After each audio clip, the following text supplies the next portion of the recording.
let's get into it then. Once I get the link out.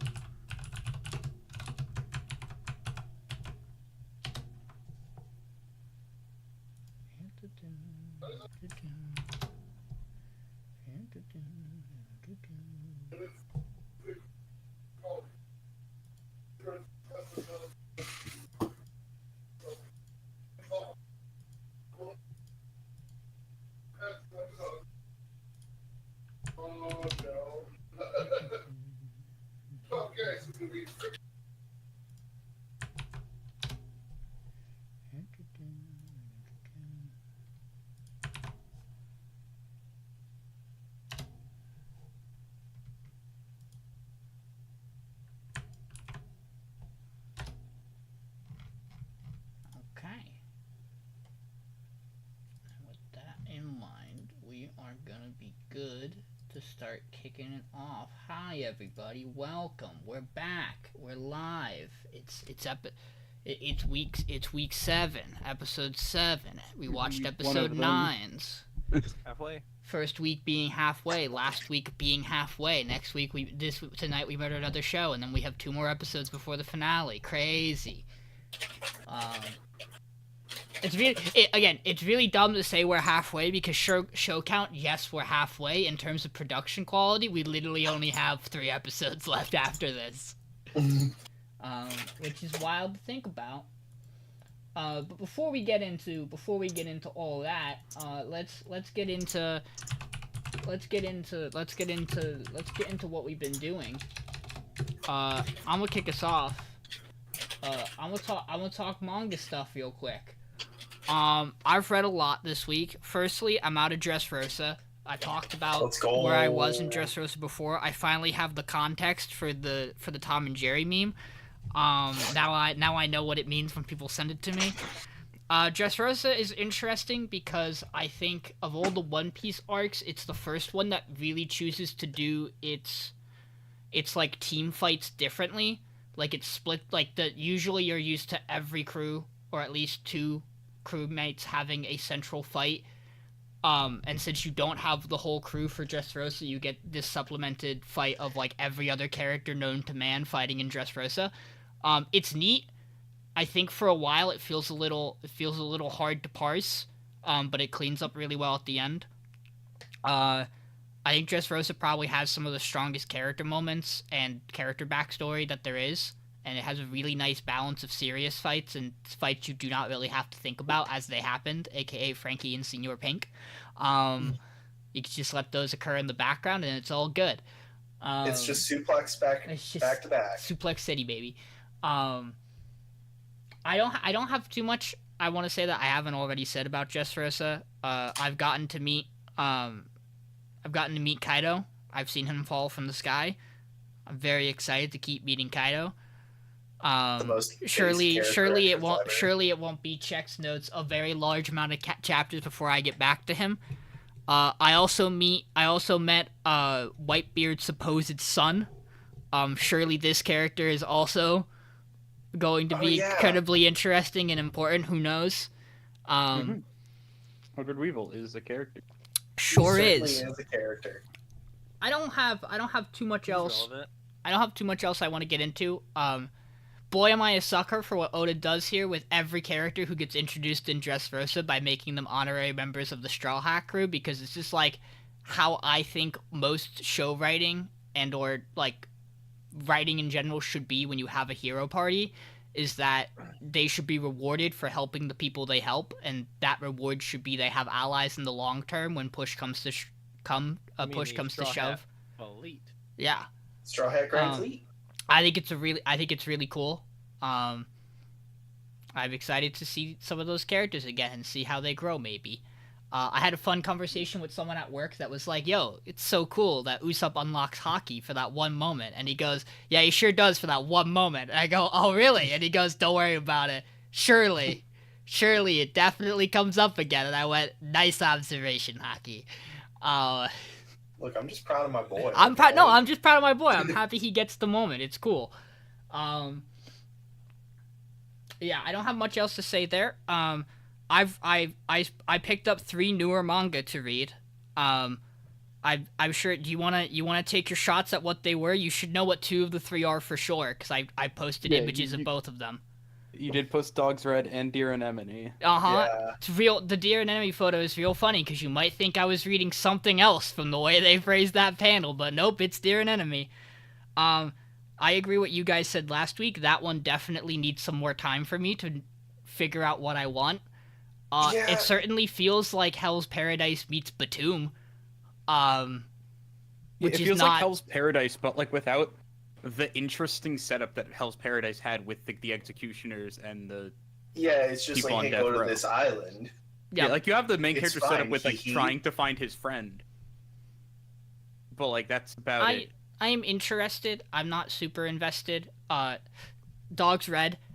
Man, if I wasn't interested in the concept of this manga and the main character, his art style is so particular that like I'm like, I like Golden Kamuy. I'm excited to go back and watch it now that it's done, but like my brain's like, I don't know if I would enjoy this art generally, and it's so weird to see it applied to hockey. So it's really funny. Michael and I were watching, we were just doing like anime quizzes on YouTube at one point. Golden Kamuy opening came up.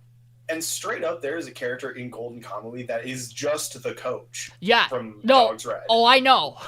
I'm aware. I've seen a lot of Golden Kamuy character designs, and there's been a couple in Dog's Red where I'm like, wow, you're really towing the line on that one, buddy. I know what you're... Like, There's no line to toe. He made them. Now, see, I would say you have a point, but I'm someone who firmly believes that there is a line you can cross even if you've created your own characters. I'm staring at you, author of Fairy Tail. What do you mean? I love Lucy the third time. It's when you do it the third time that I have a problem with it. There's just 2 Lucys, because there wasn't one in Rave Mask. But Plu just isn't all 3 stories, I'm pretty sure. No, but Michael, I don't know if you've seen the shot. There are so many characters across all 3 that are just the same, and they're all the same, like the same character template. Like they all have similar like styles. Like the main characters all look the fucking same. They all have like there's a gray and an Urza. One of them has pink hair. One of them has black hair. One of them has blue hair.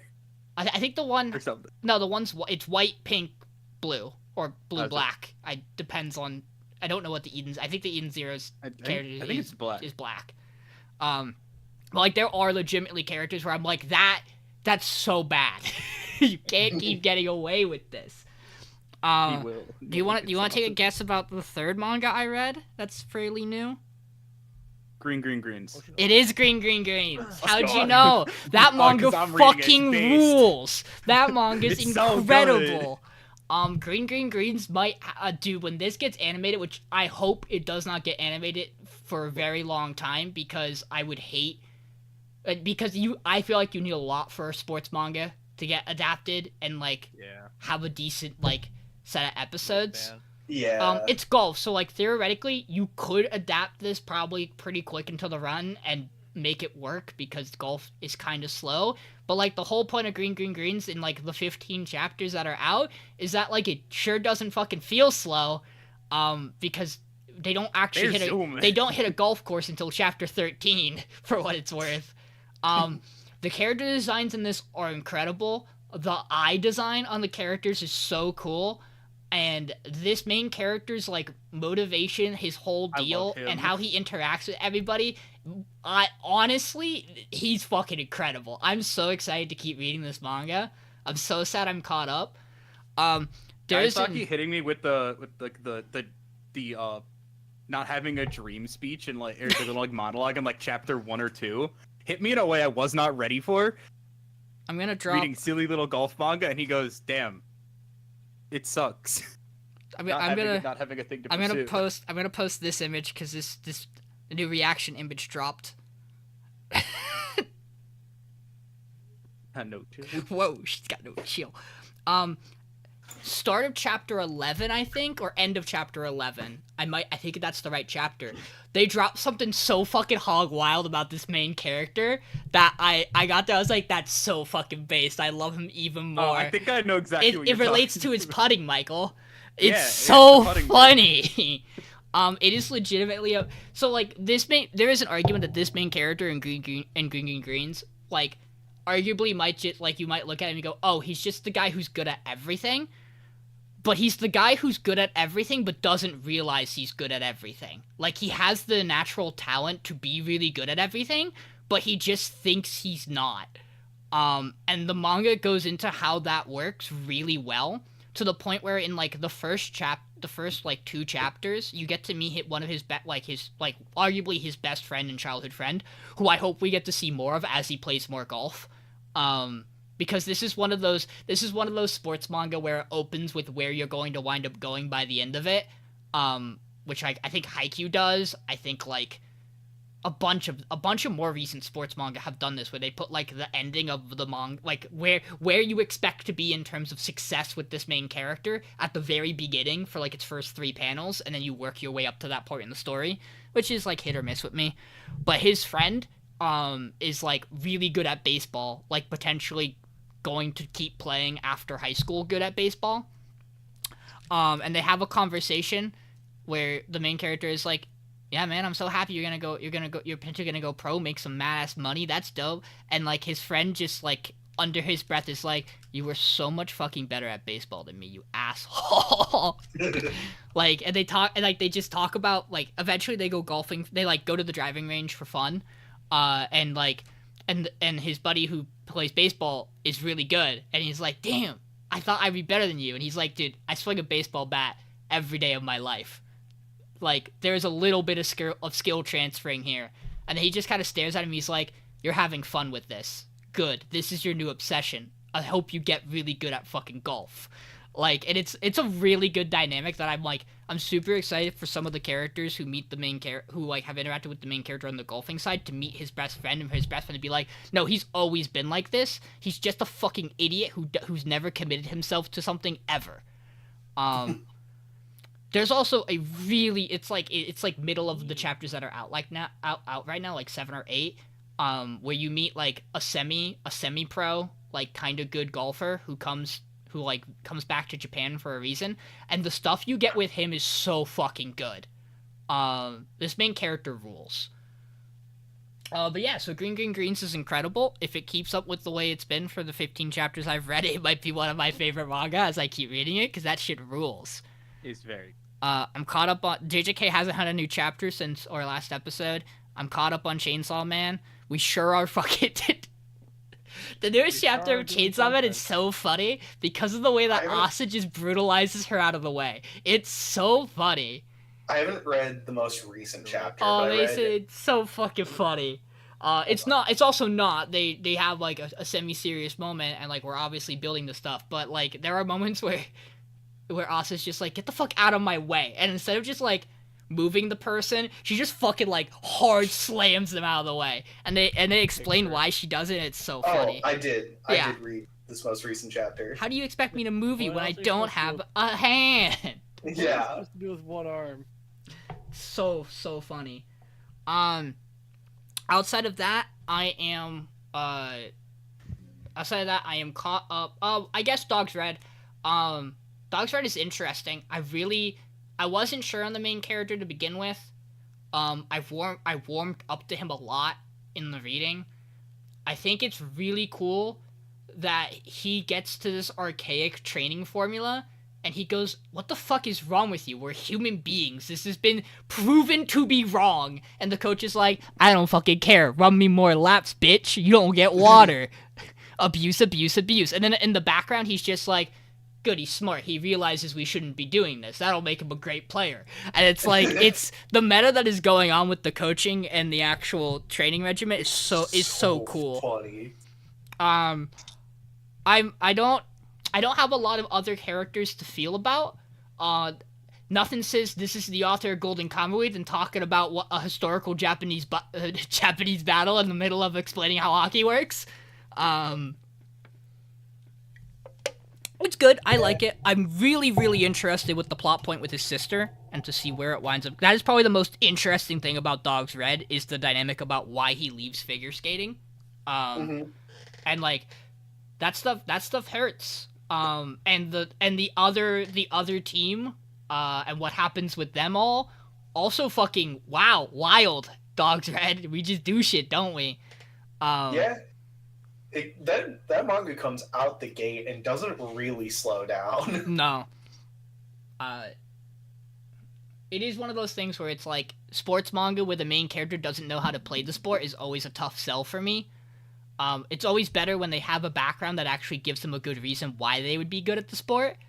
But like, you know, I'm warming up to this one. I'm excited to see. I'm not personally the biggest hockey guy.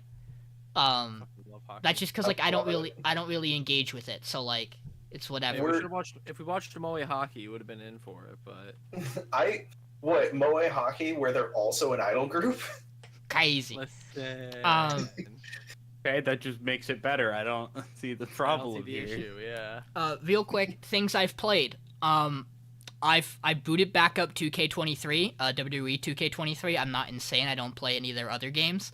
I booted that back up because they have a mode where you get to run your own show and do stimulations against AI who try to bully you, and it's a seasonal. The show. Yeah, it's a general manager seasonal thing where you draft the roster, Sure. You then plan the show, you then run the show, you then get absolutely brutalized by the AI who is like, hey, for no reason whatsoever, fuck you this week. Everything costs twice the amount it normally would, and you go, guess we're working with that. And I've done a set. It's four seasons of scheduling content for the show, in the game, and I've done one of those before, and I just upped the difficulty on it. And I'm doing it again. My brain goes on like rapid fire because I get the spreadsheet keep track of stuff.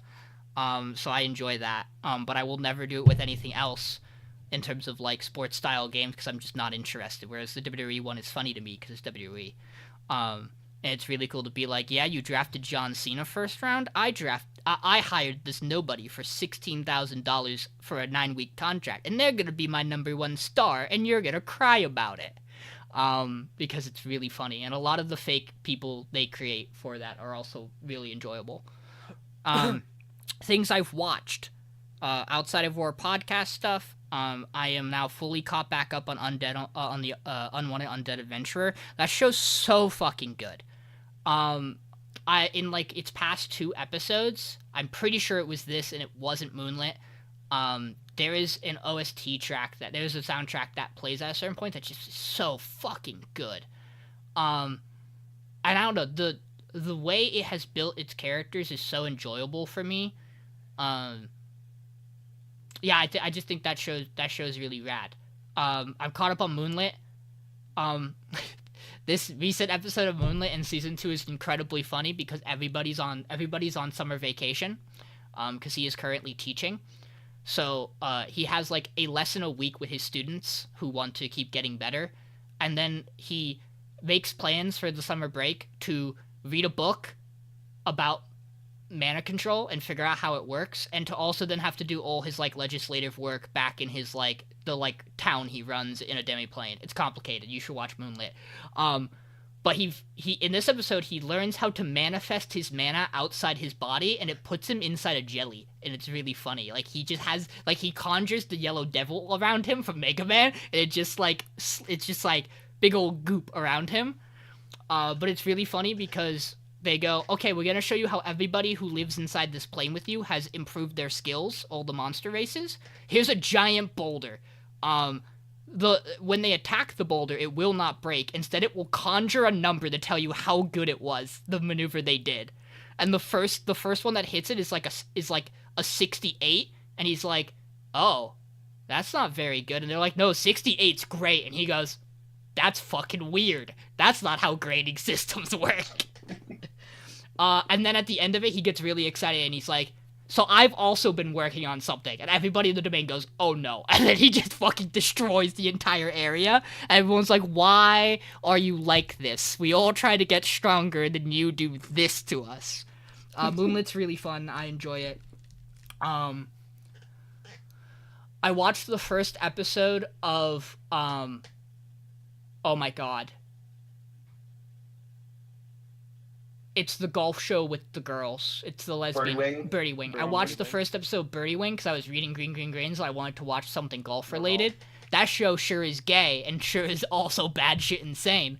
I'm interested to maybe watch more of it because that first episode sure does seem like something you would give someone as a pitch for an idea, not really an episode. Boy are they gay. Every character in that show. Truly the lesbian show of all time. Her character design's really cool. It has a lot of like 1-outs vibes to it where it's like, yeah, I do this as like a gambling thing. I have no care for the sport. And I'm like, cool, the person who cares about the sport is gonna rope you into the sport. I can't wait. Yeah, it's neat. I'll have to give it a little bit more. I'm about ready. I got like one more episode left for it to drop so that I can go finish Freerun. I don't know if you guys know this. It's finally happened in our lifetime. I can't believe it. Freerun is now the #1 top ranked anime over Full Metal Alchemist Brotherhood by 0.09. For now, it'll come back down. Actually, with this one, I don't we'll know. see. Show comes down eventually. I mean, like the fact that it's only been rising is significant. Like it's gonna regress to the mean is the thing, because once more people watch it because it's so hyped, like, oh, it's not that good or whatever, because people do that about shows. Yeah, if people are gonna watch it, realize it's not a hyper action turn brain off yeehaw show. But like, wow, what's and go like, wow, that's a 3 out of 10. What's crazy to me is that like I can't even think of a significant show that's done this. Like, I don't know. Did Attack on Titan ever actually push over Full Metal Alchemist? No. Attack on Titan. I don't know if Attack on Titan ever did. Bleach 1000-Year Blood War did. Kaguya also did at one point. Mm-hmm. Yeah, and like Ultra Romantic was over it for a bit. Yeah, Kaguya Season 3. Like by a good margin, and then fell back down because people are like, "Oh, rom-com, ew." No, yeah. Then you had the Full Metal Alchemist Defense Squad going in and downvoting it to hell because that's their job. I don't know. It's a significant height that I almost find it hard to believe that it might, like, it's gonna be close for that point score to drop. Especially with the fact that, like, I legitimately think Freerun is so good that I think, like, there's an argument it's only going to get better and more higher ranks from people as time goes on. It's definitely, I don't actually know if it's even possible for it to drop out of the top 10 at this point with with its score. So like, I'm not surprised. That's cool. Like, that's dope and rad. Yeah, good. It is really good. Yeah, I'm pretty surprised it's gotten the hype it has because it is a very slow show. I think it's because I know Steins Gate's there, but like for a long time. Steins Gate has like the legacy that is it was made back when there weren't 18 billion shows being made every season. So like there wasn't as much to watch back in 2010 or 2011 when it got released. So a lot of people just watch Steins Gate. I know Steins Gate has a weaker start. Like a lot of people say, I don't remember it being a bad start, but like whatever. I still have not gotten past episode 6 of that show. I have tried 3 times now. It's like 10 episodes to get good. Out of 24. Here's the thing I'll say about Freerun is that like it has a slow start, but like it hooks you immediately with what it wants to do. It's beautiful right off the bat.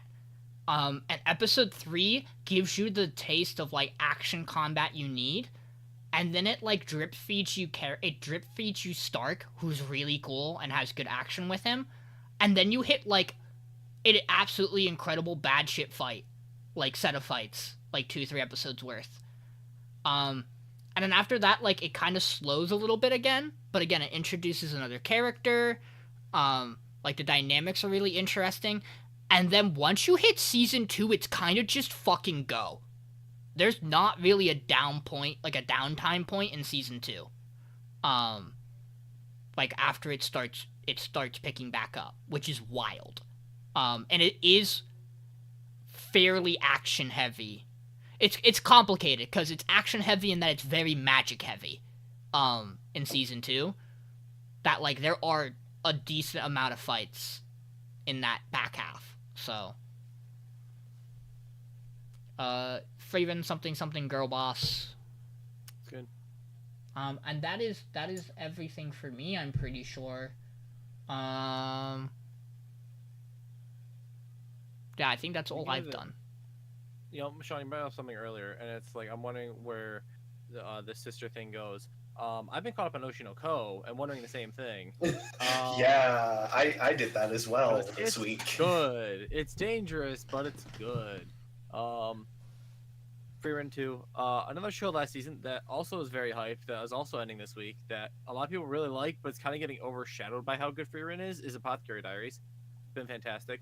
The downside of Apothecary Diaries is there's no official translations for any fucking content of it. Manga, light novels, anything. And so after the season's done, we're just kind of cooked until something happens. And it's definitely not going to be done. I wonder if that means we're going to start seeing translations pop up soon. That would be the hope, I guess. I think there's like, this is getting through like 6 novels of it, but there's like 24 or more. Mm-hmm. Oh, and shit. So it's just like, yeah. That's what Austin was telling me. And so it's like, it's really good. But unfortunately, we'll never know for at least another 5 years. I mean, I've also heard really good things about Shangri-La, like I said. Like, honestly, the three shows we expected to probably walk out top 3 last season are holding true into their 24s. Yeah. That, like, they are probably some of the best shows. Frieren probably still wins. It probably just goes, like, Frieren, Apothecary, Shangri-La. See, Frieren's interesting, though, because its season end is, like, episode 14. Like, kind of into, like, I don't think until 15 or 16 does the opening actually pivot, and you're like, okay, we're in the next season. I forget, but... So, like, it would have been a little, we would have had to have, like, really decided where we wanted, like, the, honestly, there's not a great stopping point. So, I think you would probably do 14 because it's 28. Where I finished with it was, I believe it was, where it was like they were talking about they need to go and do the magical exam thing. And I think that's a good stopping point, honestly, which I believe was episode 13. Yeah, the point where they raise newer party member might have to leave in a different direction is probably the right stopping point, but like they immediately resolve that like the next episode and a half. Like the next episode isn't like a good like they wrap up stuff with that character, so it's like you probably should go to 14 if you're being fair to it, but it's kind of it would have been an interesting thing, but that's not what we're doing. What have you guys been up to? But they're both really good. I've been playing some other games. Not much. I worked a lot this week. I'm tired. Work sucks, fair. But that's okay. Going to go see Otto in concert next weekend though, which is hype. I'm sad that I wasn't able to get a ticket for that. Gonna be sweet. We'll have a bunch of friends to go do that, and then my girlfriend's birthday is the following weekend, so we're gonna be busy for that too. But I'll figure it out. A lot of stuff to do. Still gotta go look in houses and stuff, but nothing yet on that market, unfortunately. So we'll see. Nice.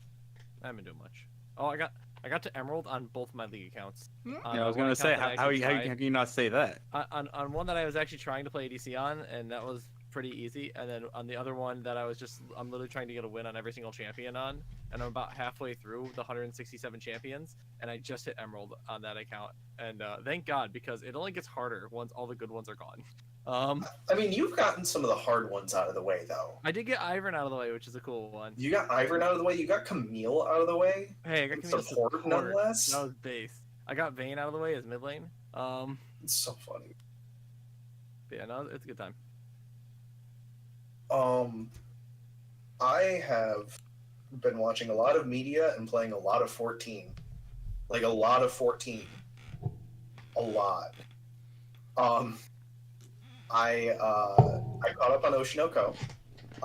That manga is really good. I agree with John. It's getting dangerous. I don't like one of the plot points that's showing up.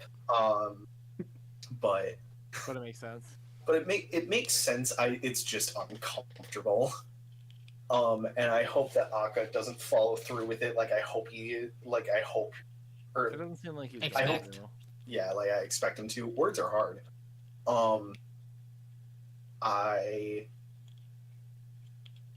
What else today? I've been watching Boruto again. You are I'm now- officially at based arc of Boruto. Yeah, I am out of the tuning exams now, which means that I think it's it's Naruto and Sasuke. You're about to get to Check's notes, the fight. You are closing in on what, when it aired, was arguably considered one of the greatest anime fights of all time for a brief moment. Fair enough. I'm excited. I'm so fucking That show is so funny, by the way, because like for several arcs now, it has been Boruto and insert name of friend who this arc is vaguely about. Last time it was Shikadai. Are fighting the big bad of the arc, and they're getting their asses handed to them. And then the bad guy leaves to like get away, and Naruto just shows up and one shots him, and then walks back like nothing happened. I do like John's point of it's also probably not even Naruto. It's almost assuredly a fucking clone he sent who is so strong he can still body them. Yes. Well, like, Naruto sitting off is like, oh. Well, they make it so. Mason, how rough of an episode was the clone episode? It hurts. I didn't even realize it when I saw that the name of the episode was Boruto's birthday, and went, "Oh, this is going to be pain." I didn't think about that. I was just like, "Oh, Boruto's birthday. Okay, he's probably going to hang out with friends." Oh no. And then 2 episodes later is Himawari's birthday, and it hurts so much more knowing the title of that episode. But she gets a little guy, and he's so cute, and she loves him. Unfortunately, Naruto drops the cake. Naruto's not the Himawari for being the strongest Hyuga clan member ever birthed. It's so funny. I will say that I know there are a lot of like, this is one of those instances where it's like, bad dad, bad dad, bad dad. I'm like, yeah, but at least he's got a pretty valid he's trying so hard. And he knows that he is, too. Yeah. That's the part that sucks. Like, he realizes it and can't really do anything about it. You're about to get to one of my favorite Naruto, like, as a character, Naruto moments that happens in Boruto, that, like, emphasizes the fact of, like, yeah, he's not the greatest dad, but there's a really, really, really important reason why that's the case. And unfortunately, you're the son of the Hokage, you have to learn this. Yeah. Comparatively, Sasuke has less than an excuse to be a bad dad. He can just choose to, he could be there more. The guy just fucks off because he's not meant to be a father. Yes. Well, he actually is doing other stuff too. When yes. Later, but like he's also important. He's also doing important work. But like that doesn't stop Shikamaru. The entire fucking world, but it's funny too for me because like I'm watching it and like Sarada is like all in on Sasuke. Meanwhile, Sasuke is actually being a dad to Boruto right now. No, it's really so funny how quickly the dynamic of the show starts with, which is Boruto admires Sasuke, Sarada admires Naruto, really kind of pivots, and it's like, they actually both admire Sasuke. Like, Sarada still admires the Hokage for the fact that he's the Hokage, Naruto. But at the start of the show, she was like, fuck my dad, your dad's so much cooler. And I really like that dynamic to, like, introduce the two characters together, and then you just shove Orochimaru's test tube baby in there, and it's like, cool, I guess that completes, he's so cool. I love him. Mitsuki. I'm so sad because we almost got the most based bit of Mitsuki at like during the tuning exams, and then it gets ripped out of him, and I'm so mad. Interesting question. Sage Jutsu just I had to double check which arcs you had gotten to, and which ones you had not. Village in the Mist, or it is Mist. Revisit. You know, obviously technically filler. Is it? Okay. I think it's difficult. It might have gotten adapted later, but like I don't like. I think it. My understanding was that when the anime originally aired, nothing until the tuning exams. Well, like there were some things before the tuning exams, but most of it was technically filler. But like I was pretty sure the mangaka was gonna wind up going back and doing some of those things because they liked the ideas. that were there. Yeah. I think that arc's kind of cool. I think it's neat to see what they decide to do and the throwbacks they do to what is essentially an OG Naruto arc. My favorite arc that we've had so far has been that I've gotten to so far, I should say, is there's an arc where they go search for Sasuke for a second, and it's Sarada and Boruto dealing with it. Mm-hmm. That whole arc's really good because it's your first introduction to Sasuke in the later timeline. Yeah.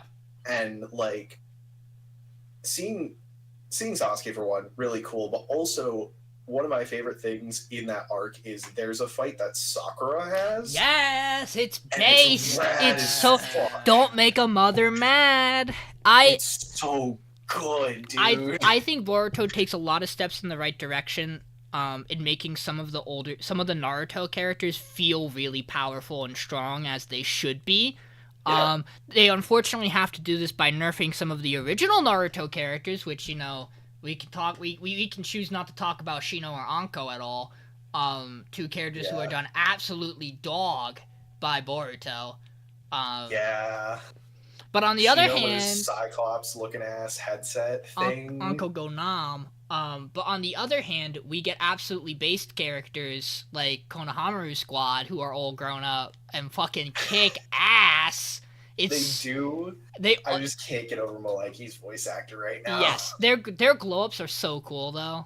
I love them. I love that Udon is running the Inoshikacho one. Yeah. Squad. It's really cool. And or not the Inoshikacho. It's the third squad with Iwabe and Denki, Metal, and Denki. Yeah, he's got arguably the DJ. He's got arguably like the reject squad, which is so cool. I will say something that I felt in like the 100-some episodes I watched was Boruto did not manage to shake off the feeling that a lot of its supporting cast were going to be worthless halfway by the end of its run. Like that was one of my biggest complaints about Shippuden in the end is like you do so well building up this supporting cast, and once like Pain arc hits onwards, you kind of they don't get nearly as much time to shine as they should, because they just get so power scaled, and like you can't convince me from what I got to that like anyone in that group is nearly as cool or as powerful as like the main trio. They're not like arguably Shikadai should be. He has a really strong jutsu from his father, and he has a base dash chakra nature from his mom. And I think that makes for a really interesting character, but you just don't really get anything with them. My thing is right now, I love Shikadai because he's just Shikamaru too. But also, he doesn't have any of the moments that made Shikamaru as based as he is. Yeah. You're running solely off of him being the child of that person. Yeah. And not like, I'm going to leave you in these woods and let the deer have you if you ever get out.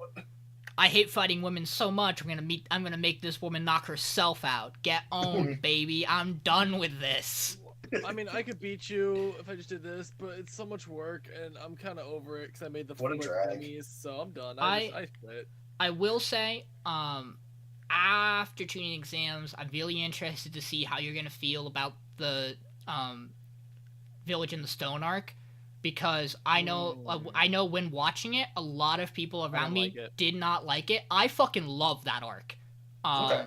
I didn't like half the arc. I liked like the second half of the arc. I really like that arc. So I'm excited to see how you. But also, you're talking to a guy who notoriously says, "End of Naruto filler is dog." I like almost all Shippuden filler with a couple. Like any actual Shippuden arc that gets a filler arc, I think are actually really cool. With like maybe the exception of like the power arc, because that arc's like any war arc is kind of dog. But that's the fact that you shouldn't put a filler arc in the middle of your fucking war. Get out of here. Why would you do this? Not just one, several. No, I know. But like anything with like the Tail Beasts, I thought ruled. I liked the Asuma filler arc. The stuff with like his the stuff that tied back to his past. Yeah. I don't know. I thought Shippuden's filler were at least fairly good when I watched through it. But That's my opinion. What else have you been up to? Well, Mace, I know one thing you've been up to. You're almost done. You have I maybe know. checks notes. I don't know, 3 more hours of gameplay. I'm down. I'm ready. You I got- want to do it. You got like 1 sprint to the end of VLR. Things are getting. Yeah. You got like, stabbed last time we played. Yeah, I Physically was and not- like physically in the game and also emotionally. Yeah, That I means was Sean not. to show you the funny trailer for ZTD. I can't wait. Not yeah, we still have to wait for like we have to get to the end of the game before we can Yeah. show you because the trailer of ZTD itself is a massive spoiler. It's so fucking wild. You're gonna watch it basically and you're gonna go, wait, what the fuck? Fair. You're like, I'm if I excited. knew this would be weird, but now that I know some things, I guess I understand where this is taking place. You'll understand immediately what the setting is when we hit the end of VLR. Fair. What else have I been up to? 14, like I said, I've gotten all of my gatherers to 90 and most of my crafters. I've put a lot of time into that. I downloaded Bloodstained. I haven't played it yet, but I have downloaded it. And I've played a little bit of Path of Exile as well, because I will always go back to that game at some point. It's just a matter of how long the gap is between. I think that's it. I also watched, my friend Cody and I was gonna Cody, for one, I've been playing in Marvel Multiverse role-playing game, and that's been fun. I'm playing as Psylocke, and it's fun getting into comics again. I read the first issue of the new Ultimate Black Panther. That comic's rad as fuck. Because the new Ultimate universe is just kind of weirdly picking back up where the other one left off, but not really. Weird.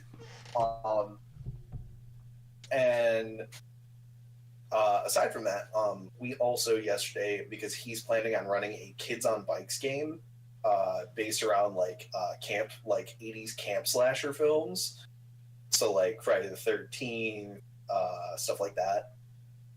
We watched a season of American Horror Story yesterday, the 1984 season where it's a camp slasher.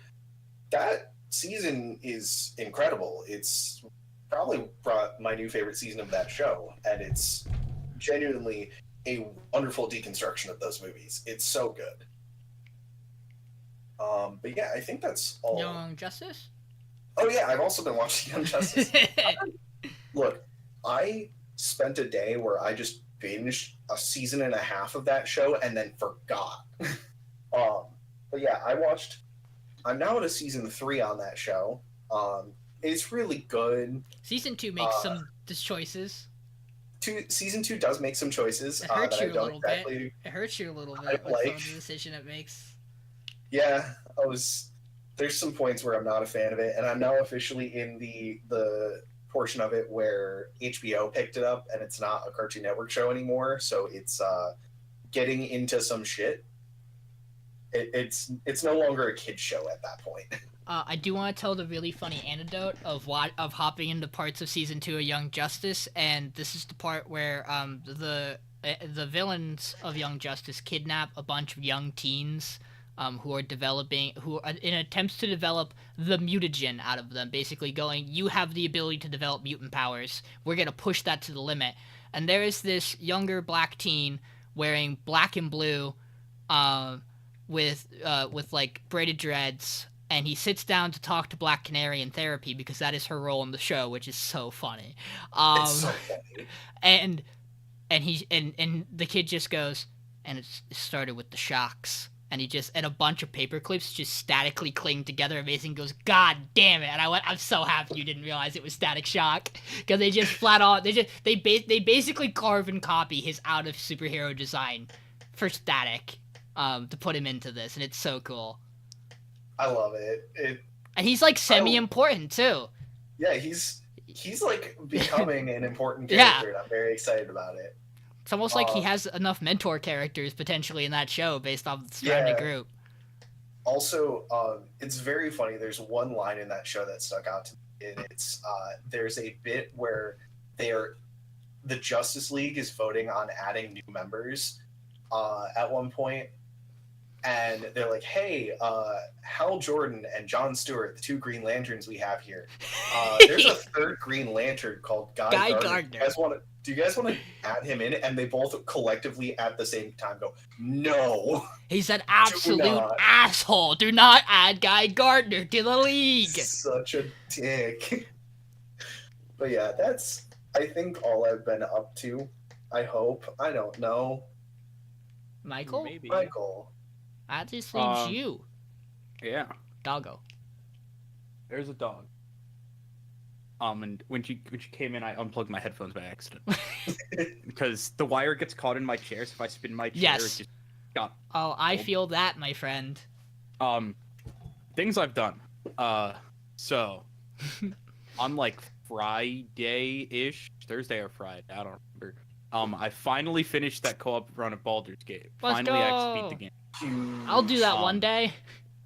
So will I with John. That was also a thing that we did. Again, there's things I'd want to talk about that ending, but none of you guys are on to the end yet. Well, John has, but... Has I he? haven't finished the game. Oh, I thought you did. No, he was also in Act Okay. 3, like same spot as you, I'm scared like to deep take in a Act long 3, but rest. I'm at the point where I have all the main things to do in Act 3, and I just don't want to fucking sit down and do them because it's just like I feel like if I long rest, I'm fucked, and I'm just like. It's also like the moment you sit down to do something, you feel like you're locked in for like 5 hours of gameplay, and you have to have that commitment ready. Exactly. But yeah, we did that. That's fun. That was a really dumb game. So because we were playing multiplayer and all of us wanted to do originally this was like to get me and another person to start actually playing the game. We wanted to all do actual like interactions with the side character. And the issue is that you can only do that if you use like a uncapped party limit mode. Which makes the game significantly easier. But like that was whatever because we weren't here to have difficult combat. We might do another thing where we actually have like 3 or 4 people who actually just for the difficulty, for actual like gameplay reasons. But like in my opinion, Baldur's Gate's the enjoyment I get out of Baldur's Gate comes from the character. I think these characters are such a wonderfully written group of like a lot. I actually don't think any of them are written I think all of them are well written. It's just whether or not you like or don't like a certain one like enough. Yeah, and some of them don't get enough time because you get them later in the thing. Yeah, I don't really count those characters. I mean, no, but even then, because Jaheira gets a lot in Act 3, cause surprisingly is my understanding. I've done a little Jaheira bit does get a bit. But yeah, you need her for like a main quest, don't you? Yeah. Yes. And so the bit was, partway through, we're like, as much as we're only running with like one person each right now, when we get to this final encounter, we're gonna bring in the Avengers, right? So the Avengers included all of us us stacking every single possible party member together, as well as all 3 hirelings you can. How often did it crash? It didn't. We had a few crashes. The game hates us. The game absolutely hated us through 50% of the run, especially when you're in Act 3. That's a really big map. You can get really spread out in very quickly. Oh god, I didn't even think about that. The game does not like loading multiple parts of the lower city together. That makes sense. But yeah, so we went into final fight with the Avengers. So 16 party members. God. I had a group of me and 5 others. They each had 4 others because that's just how the numbers broke up. And then there's let's just say that final the bar on top, like the initiative order, I think had 50 people during portions of that final encounter. I won't explain how that happened. If you thought D&D turns took a long time normally, bro, it was a time. Playing Baldur's Gate with multiple is great because you just take your turn, and you take your person in your party's turn that like you're controlling, and then you just relax while your buddy does the rest of the work, and then you come back like 5 minutes later to grab a snack and go, oh yeah, it's my turn again, sweet. Yep. So yeah, Baldur's Gate, very fun, good time. I watched Dune 2. how was that? Fun fact, I've never watched I was Dune about 1, to ask you if you had seen Dune 1, because I was gonna say, this seems like the most you setup I've ever heard, is that you didn't watch Dune 1. So friends are on spring break. So they all met up to watch Dune 2. I was like, fuck yeah, I'll watch a movie. Dune 2 is a fucking great movie. I read like a general like Cliff's Notes of what Dune 1 sets up because it doesn't do a lot. From what I understand, and it's like 2.5 hours. It literally goes. So here's this guy. He has a son. His son was born between like it was a guy and these women who like run the whole world through like Jedi mind tricks, and he gets the power of Jedi mind tricks, maybe kind of, I don't know. But he's like the only son that has ever come out of one of these women, or like the only one that's been allowed to live. And the second movie is just that going on that thing. Obviously, other things happen in 1, but I won't talk more about it because that's like actual spoilers for Dune 1's plot. But yeah, Dune Part 2 is great. Visually, it's a fucking masterpiece. There's a section where you get to visibly see like the Harkonnen homeworld, which is described as having a black sun, which means outside it's just black and white, and that is so sick to see in the movie, because they have like 3 very clear like locations. You have Arrakis, a place, and then the Harkonnen homeworld. And they have 3 very distinct visual styles in it. I really like that when you have very distinct visuals to know where things are taking place. It's a good fucking movie. I appreciate also the worms. I appreciate that they have changed the Harkonnens a bit from what Frank Herbert wrote, because it's not okay. But I mean, they're also not exactly good people, but yes, I would imagine in the book they're worse. Well, so the thing is, you're talking about the older movie. No. So Frank Herbert was a homophobe, real bad. Made the Harkonnens extremely like very much a gay stereotype of the day, and that was the whole idea. Welcome to a lot of older genre-defying authors, unfortunately. Yeah. But hey. But yeah, Dune 2 very good. Sadly, they did not have any more of the popcorn bucket, so we couldn't get one of those. No. Oh my god. But yeah, I've played a little bit of 14. I haven't played a ton of 14, but like made some progress in that. You're like a decent chunk into Shadowbringers now. Yeah, I mean, hey, I have no fucking clue how long Shadowbringers. But yeah, I'm a decent chunk in. We're about to fight the second Light Warden, which means fuck all to someone who's never interacted with the Shadowbringers story. Shadowbringers is wild. But yeah, for all the people out there who know what the Shadowbringers story, that's where I'm at. I am standing right outside the trial to fight the second Light Warden. But yeah, that's been pretty cool. So at some point, like a few weeks ago, I maxed out on White Mage. Like I hit level 90, so I've been playing other healers / other classes because I didn't want to just waste the EXP you get from doing the main story. And boy, I forgot. I didn't realize how easy White Mage was until I went to play the other healers, and they required me to like use my brain, and not just sit there and press heal button when someone's health get low. White Mage is like the most brain off class in the entire game. But like it's fun, so like it's fun. Yeah, every class is fun in that game. Yeah, like I enjoy playing White Mage. It's really fun to do. But then I start playing like Astro again, and I go, oh yeah, Astro's fucking crazy. Like I pull cards, I get to tarot shit. That's the part where Astro's bad. It's like really fun. I'll start playing Sage, and Sage is fucking ridiculous. And all their animations are whack. Sage. It's very fun. Sage is very fun. I like. But yeah. I had that like, oh shit moment today where I just like I was doing my Beast Tribe quests for Sage and went, oh, I get it now. Okay, this is what I have to do. I still haven't gotten that. I have no fucking clue what I'm doing. But I like to pretend that I do sometimes. But outside of that, I've read more of JJK. Hey, Mike, what chapter are you on? 184. Jesus 188. Christ! Okay, so you got to what is you did get through the part what is considerably one of John Mason and I's favorite chapters, which is like 148 to 150. It's probably more than that. That's the Zenning chapters, we'll call it. How did you feel yeah, about those, that shit's Michael? fucking crazy. Oh my god. That was so When cool. Maki goes from like, yeah, she's a pretty good character, but Maki is the best character in Yeah. the entire manga, and it's best. Yeah. I'm sorry, everyone else. Yeah, is out of the that way. was so fucking base. Michael, The don't worry. contest was ended. Michael, don't worry about this sentence at all. You'll get there soon. You're really catching up. How the fuck did the last 2 chapters of this manga happen? Given that statement, what the fuck's going on in JJK, guys? I have no idea. Fucking nothing. To everyone, I'm currently in the middle of calling games. Middle in quotation marks. I'm somewhere in it. You're I'm in the calling games. I'm in Tokyo Zone 2. That you So have I'm to be following more specific. Hikari and Okay. Panda right now. Oh, you're in that fight. So I am. Yeah, I wasn't ready for 4 chapters ago, or maybe almost cry in the middle of the fucking public. I was like, oh, I was not ready for that. Hikari is something. Hikari's Oh like, yeah, and then Hikari shows up, character. and then Hikari. Well, first you see Hikari beat the fuck out of it, using funny attack the funny, That's my favorite anime, and now it's mine.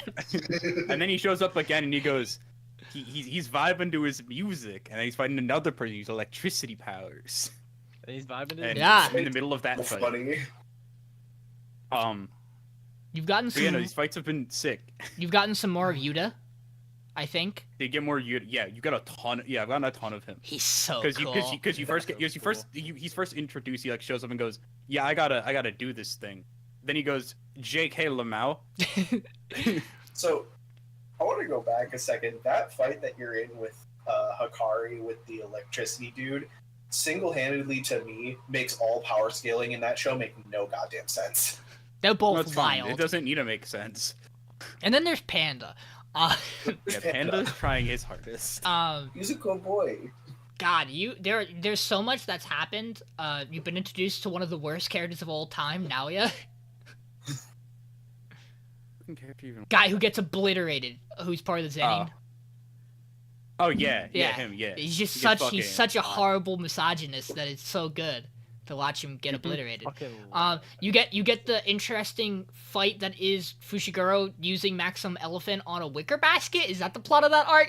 That's the fight that almost lost me in culling games. Are we talking? Oh, him fighting receipt guy? Yeah, that fight. Oh, that might What have do you been mean? No, that fight made a ton of sense. Obviously. that.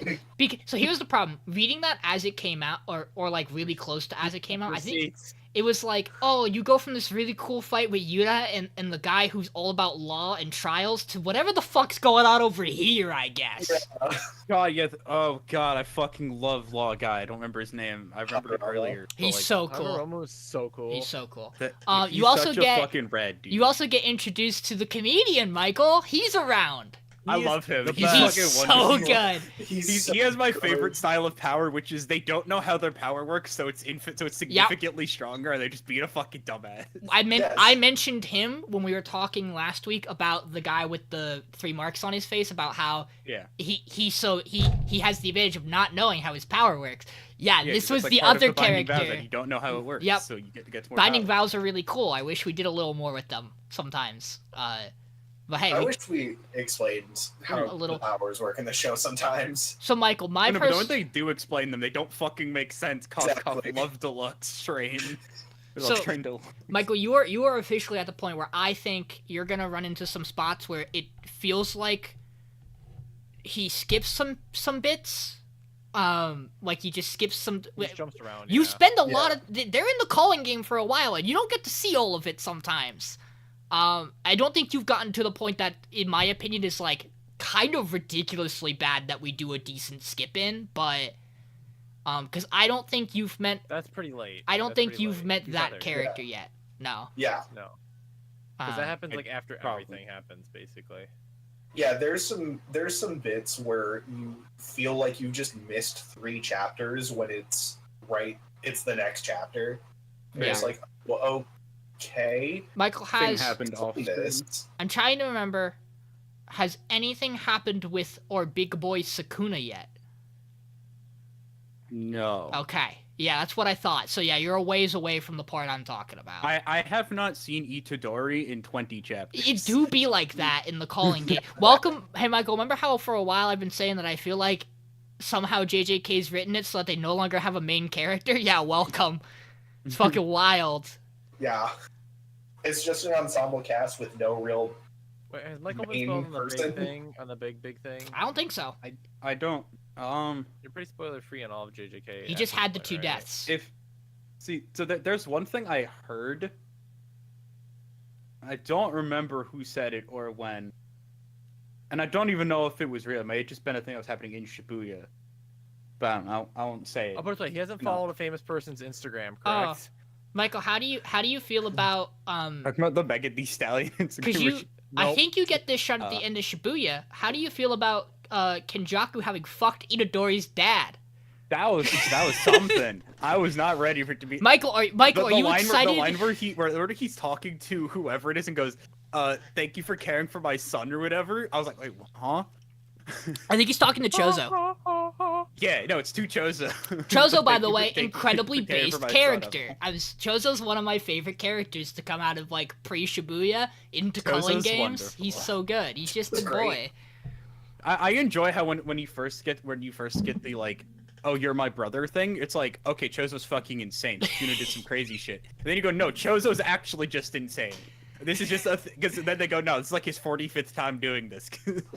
But like not also, like Izo and other Yep. guy were. But actually also- his But brothers. but get it also now, you get it technically now. he's true. He's right because Kenjaku is the one who creates the blood paintings. Oh, he created something. And so, because Kenjaku also maybe birthed Itadori, we don't know the timetable. That's a little fun. Well, we know he holds him as a baby. So technically speaking, they're brothers in a way. Kenjaku daddy. Michael, there was a really good Twitter thread that John and I were talking about. I wish I could find it again. Where it's like, what are some of the biggest like big dick moments from shonen antagonists, and it's just a shot of Kenjaku where it's like, that's right, Itadori, I fucked your dad, I'm your mother, Itadori. He never says it. That actually never happens, but it's so funny to think about. That's so good. Yeah, there will be some ups and downs with JJK, but I mean overall it's still fucking JJK. Some of the panels still make me go, oh, I have to see this animated. Yep. Fair. Yeah. Brain goes blur. I can't wait to get the Zenin stuff animated. It's gonna be so good. There have been a couple chapters recently where my eyes just glaze over, like Mhm. until I get to like dialogue, and then it glazes over again. Michael, how do you feel about not having a bunch of the cast from season 1 and 2 of the show?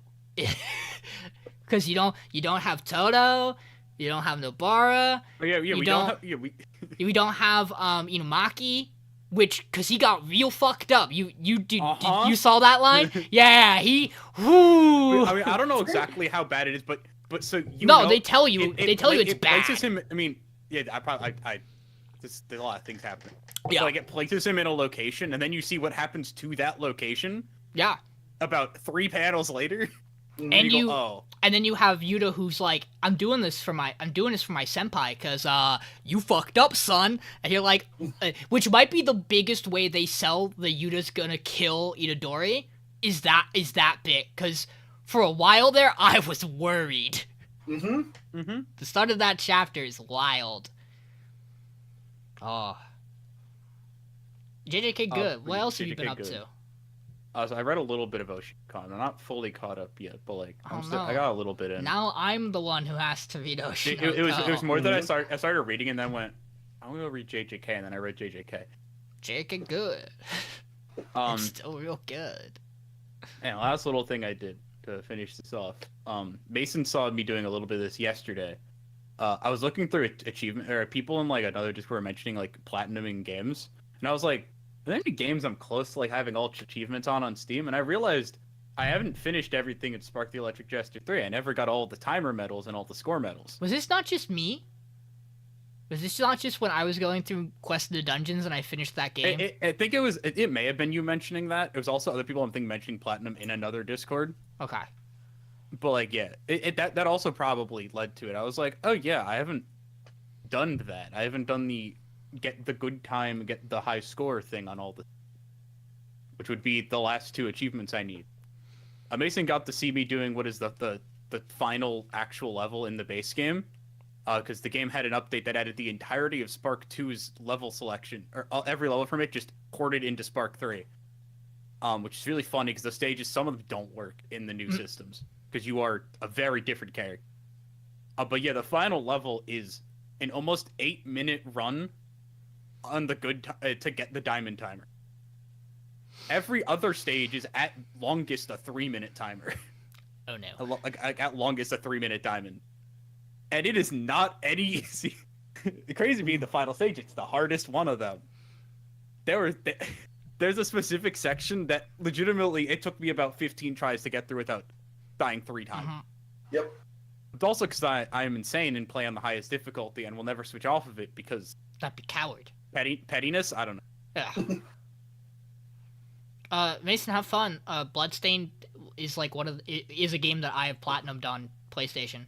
I'm sure I will. I don't think it's added. I don't think it added new achievements with any of its expanded content, which is nice because I hate when games do that. But like, at least for sure, base game content, I platinum that because like, you gave me a game that has a codex of all the things I can collect. I'm gonna do it. It'd be like that. I did that with Symphony of the Night, where I 100%ed that game multiple times actually. I did it with Aria of Sorrow, I think too, when I played it. Well, guys, you know what that means. Finally talk about anime. It's time to have. Hey, we have been talking about anime. To be fair, we're actually a seasonal anime podcast. Yeah, we are. I forgot. I also watched an episode of Metallic Rouge, but that was just kind of Metallic Rouge being more Metallic Rouge. I do plan to finish. It almost has everything out. I think it's 1 episode away, or no, I think it's 2 because it's 13. So I will probably just binge that so long as it doesn't. Started it earlier, got like 5 minutes into it, and I was like, I'm just gonna watch the rest of this later. We hope. But let's roll into it. Oh, right, there's a thing I do. Hey guys, harsh language, spoilers, and a power rankings coming. Give me 1 second to go pull this up. How could I forget about this? And I still firmly believe power rankings mean nothing. But God damn it. It's fair. You know, I get it. So let's head on over. I didn't update this on the layout. That's fine. Bam! Look how fast that is. Whee! It's Thursday. I mean, Firegate or Thursday. It is now Thursday, my That was dudes. a big ass yawn. Oh, it's so big now. It's so big. I zoom it in so much, so it's not for ants. Yo guys, we have 6 shows left, and that means it's really hard to power rank them when they're all pretty good. We're gonna talk about some stuff. There's one show in particular I'm really interested to talk about this week, based off power rankings. But let's get into Dungeon Meshi. This week on Dungeon Meshi, Namari, the dwarven fighter of the old group, travels down with 2 older gnomes, who are Yarn and Tansu. Tansu being the older man, and their twin children, Kiki and Kaka. Those are their names. I'm not making that up. We got Pee Pee and Poo Poo, yeah. Yeah. But Namari comes down and is like, who the fuck is grilling in the dungeon? And she steps down and she goes, oh, of course it's you fucking idiots grilling in the dungeon. And Marcel, from her fucking fugue state of almost death, looks up and goes, oh, it's you, bitch, get the fuck out of here. How dare you leave us? And we have that tension for a while. We get a bit where they're like, where they're like, yeah, we're just gonna keep going. We're investigating a magic circle here, and Leos is like, there's a raging Undyne out there. Are you sure you want to do that? And they're like, yeah, we'll be fine. He's like, do you have someone who could heal my friend? And the gnome's like, why should I do that? I don't see a reason why I should heal your friend. What do I get out of it? We're gonna fucking go now. They go, and the man ducks behind. I just said her name. Namari. Yeah, ducks behind Namari, and she gets a fucking water laser beam through her skull. Fucking dead. One tapped. I was not expecting the instant headshot. They come back into the little tower Owl Cove our main group is in, and he casts Revivify. And Leos is like, oh, based, I guess. Meanwhile, Senshi's like, demon, don't do that. How dare you? The dead are the dead. This is blasphemy. I hate you. And then the old man explains, well, no, because this dungeon's fucking cursed and nobody's soul can leave their bodies, which is how they get. It's really wild to get this explanation in episode 9, by the way. Where they're like, nobody's souls can leave their bodies; they are shackled there, so that they can be physically healed and then brought back to life. It's not like that is how this dungeon works. So in that way, like the dungeon goes against the cycle of life. I'm not really doing necromancy as much as I am restoring them to a proper state. And then they imply later that might not always work anyway. That it's not a absolutely... We get this explained in a really baseline, so we'll get to it in a minute. Leos is like, okay, so you want to get to this magic circle. What if we accompany you, me and Senshi, and we'll help out? Because this old man is kind of an asshole and thinks that Namari isn't worth what he's paying her. And so Leos is like, okay, what if me and Senshi come with you? And we get you to this magic circle. If we do that, will you heal my friend? And he's like, sure. That sounds like an agreeable decision. They descend into a staircase with a bunch of roots growing. And the guy's like, oh, look, elven carving, sloppy, like all elves, because racism. And then Leos' sword vibrates and he goes, oh no, danger. To which the old man goes, oh yeah? Can you see the danger? Do you know what the danger is? Why should I believe you? And the Mari's like, you should believe him. Just, like, take my word for it. If he's on point about danger, you should trust him. And he's like, I don't care. I'm gonna send one of my twin children into the roots, and they get sucked up by some tentacles on the ceiling. At which point, Leos is like, okay, gang, here's the plan.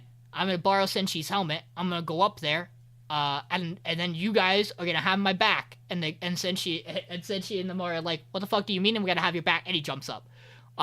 He cuts down the crossbow. So that, Senshi dives, catches the crossbow, throws it back to Namari, and Namari fucking nails a bullseye one shot with the bolt, taps the monster, and everybody gets, like, poison ivy stung. To which they heal that up, they hear Marcella, and then we have this conversation about, we have a conversation between Namari and Marcella where she's like, you left Phelan. You did it because you need money. So if I pay you money, will you come back here? Because at this point, Leos is like, yeah, you guys are going to leave the dungeon because you don't think you can deal with the Undine. You're going to take her with you because she's out of magic. And she's like, no, you're fucking not. And if I am, Namari, you're going to fucking go with them instead because you're going to go save Phelan, and I will pay you as much money as you want. And Shilchuk's like, no, if you do that, you give her a really bad reputation. And that's, like, going to ruin things for her and for you, really. So you should just let this go. And the group's like, well, what are we going to do? And Marcel's like, well, if I drink the Undine, it'll give me magic back. And I'm like, you know what? Got a base. I think you're learning. Could be fun. Like, sold. And it's really funny because everybody in the room's like, what the fuck did you just say? And she's like, come on now. You're gonna do this to me. Now, when I say I want to drink a spirit, you guys fucking eat everything known to man and I can't drink a spirit? And they're like, that's going to be a really hard thing to do. Like, we don't really have any kind of equipment or anything for that. And she's like, well, what if we capture it and boil it alive in the water? And they're like, what are we going to capture it in? And then she's like, well, I do have my whisking pot.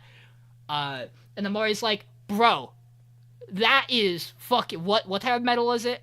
Adamantium. That is adamantium metal. That's like the greatest kind of metal to make any weapon or armor out of. Why do you have a cooking pot out of it? And then she goes, well, it was actually 2 shields.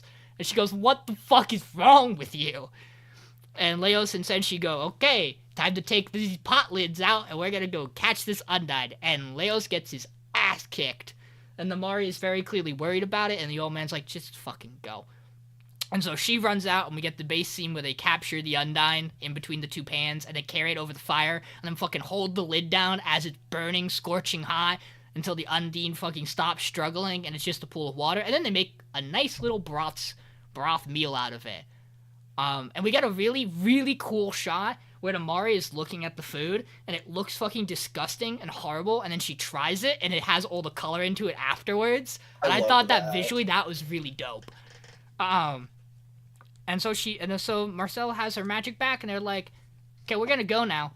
By the way, Toshiro, the samurai guy, what the fuck's up with him?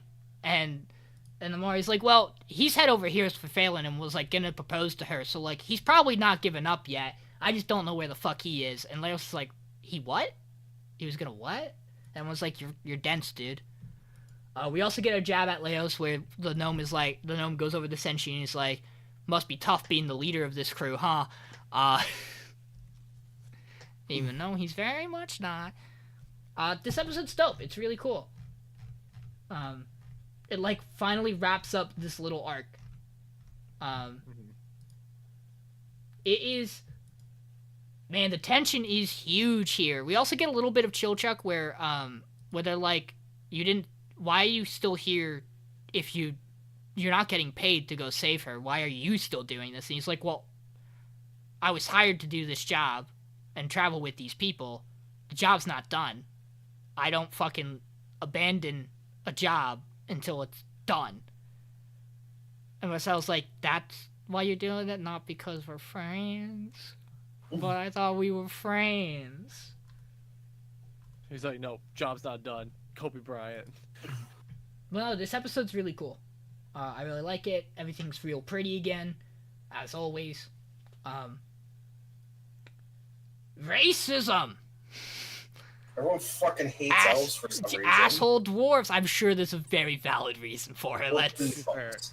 It is elves. They are gnomes. Yeah. Gnomes, dwarves, and elves.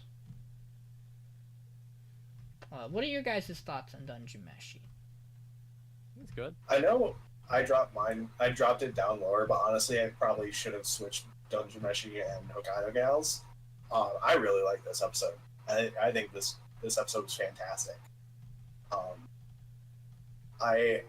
One thing that I appreciated as well was the fact of attention to detail when it comes to high fantasy. The fact that it's the two dwarves that are holding the very hot pot down because they are just genetically going to be better at holding hot things. And also just bulkier to be the ones to actually withstand the force of it. You're just not gonna like it. It really has always done a really good job. Chilchuck hears them as they're coming down the stairs because that's his role. Yeah, he's got real a short man, a half man, Short king, if you will. I forget because it's tall man, and I forget what the I don't know if we've officially gotten the term for Chilchuck. But I know there is another term for it because I've heard people throw it around. Well, yeah, this episode was really good. we also get like the. It's also really nice having the Mari here and seeing the fact that she still very clearly respects Leos. Like she's adventured with him, she understands what he's good at. She still chastises him for his sword, and Senshi for his axe. But like the line where she's like, "Are you really gonna rely on this guy's reviving magic on you if you die?" And he's like, "No, I'm gonna rely on you two. Fucking having my back." And she's like, "What do you mean? God damn it, Leos, get back here!" It's cool. I enjoy it. Yeah. This opening goes fucking hard because it's bumper chicken. I'm surprised she didn't return to the party, I'll be honest. Like, I mean, return to the party, and so she's like, "Nope, job's not done. I gotta go. I want to join this party now." Nothing against you guys. I wouldn't be surprised if these characters come back around later. Yeah. I think her not doing it is because, like, because you said you expect her to rejoin. Like the way they set it up, it even feels like because the guy even kind of like makes a hint that she could join them, kind of like the way that's set up. Mm-hmm. But I think it's neat that she doesn't because, like, when she's on her job and that this is their journey to go and find Fallon. Yeah, Fallon at this point. Yeah, like I imagine later we'll see them. You know, because they're approaching the dragon. I imagine there's going to be more after that happens. There's going to be more dungeon exploration, probably. We might get more of the other. Because I imagine with the way they set up other guy, don't remember his name, samurai dude. Yeah. I imagine he's something like that. Yeah. Like I imagine he's going to also be a character that gets brought up soon. I wouldn't be surprised if he joins them for the dragon encounter. In whatever way they're going to navigate it, just how they've set him up. But I also wouldn't be surprised. I mean, we had the conversation with the orcs earlier in the show, where they're like, "Hey, if you're gonna go get rid of this dragon, and then you're gonna keep going, Like, you better, if you get to the throne, like, you better be someone worthy of that. And it's like, we kind of have set up for that maybe being a larger goal of exploring and understanding this dungeon more. It's just we want the group to, like, be back together and not have a member of Inner Dragon. Inside of Dragon, yeah. We also get a really cool line from Senshi, which might be, like, the most backstory we've ever gotten from him, where he's like, no, the reason I don't I'm not offended that you gave me shit about the axe. I'm not a fighter. I've never been a fighter. I wasn't someone who ever like did blacksmithing. It wasn't my skill of trade, and I dealt with a lot of friends who gave me a lot of shit about that, but that's not me. That's dope. That's based. Cooking dwarf go hard. Yeah. Also, this opening's really cool because while all the shots it plays with the main cast when they're really big, it has a lot of really smaller scenes that like hint that like are things that are talked about in the show. Like in the shot where Senshi's in the forest, you can see an adventuring party and they have a dog with a rope around it for the mandrakes. I noticed this like a couple weeks ago. Like there's a lot of really small cool details in the opening scene that's just wonderful. Maybe not for the dog, but Yeah. it is what it is. Oh yeah, the screenshot. Best girl.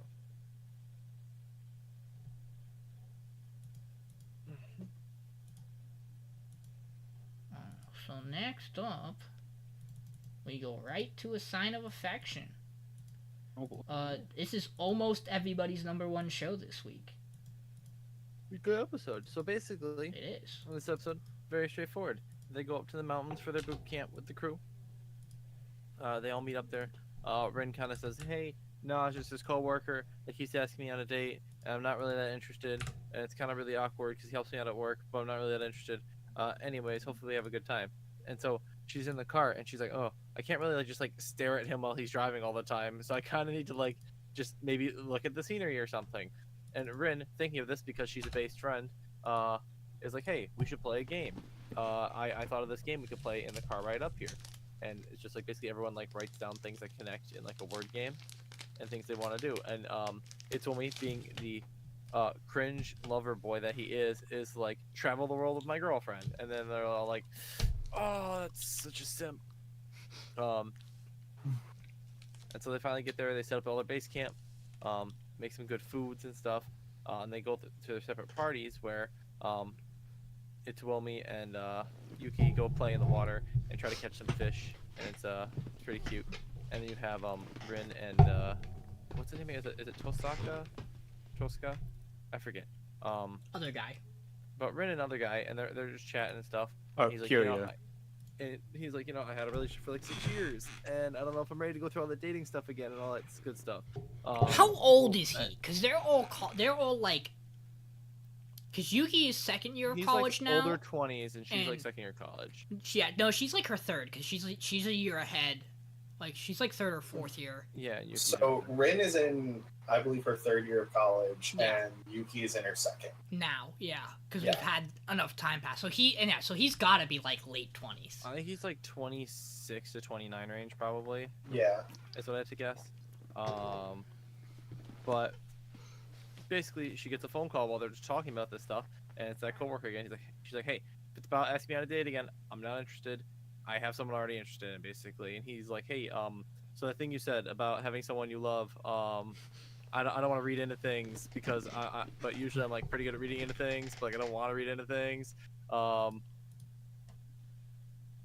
then it kind of just cuts from that point. Yeah, we don't gotta know what because- happened. Isn't it she gets really excited Yes. over them talking about it, and then she twists her ankle. Yeah, we're gonna cut back has to go it the later. Hospital. So we come back to it, and she was not ready for him to be receptive of that. He's like, no, it's fine if it's you though, kind of thing. And then they come home. We have a little side shot of Yuki's friend who is with his sister.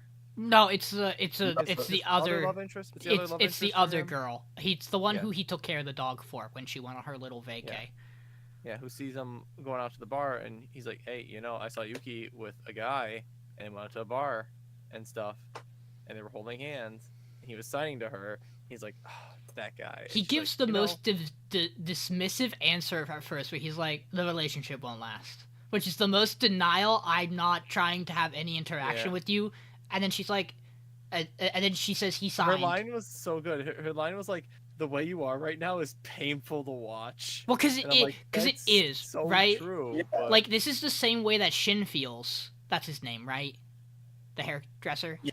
Shit. Yeah, it's the same way Shin feels, where it's like, watching Emma be head over heels for this guy. It's a different Right side in of the front of coin, you. right? She is head over heels for the guy, and she has to watch her never having that shot, as opposed to knowing the person is head over heels and not watching them do fucking anything about it, because that's what Oshi's doing. It's really interesting because the show almost implies that, like, he thinks if the person doesn't know how to sign, he doesn't really have to worry about the relationship with Yuki. Like, he just doesn't think that she'll be able to connect with them, or vice versa, and it will just not happen. And as soon as he hears the fact that it's signing and he knows that it's Itsuomi, he's like, fuck me. He goes back to gaming. He saves the game to have the important conversation, and then he goes back to gaming to avoid the conversation. Yeah.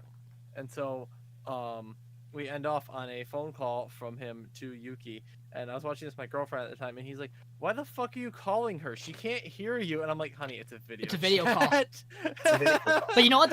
It's the funniest thing. That's a really cool detail. That, you know what, I didn't even think about when I saw that it was a video call.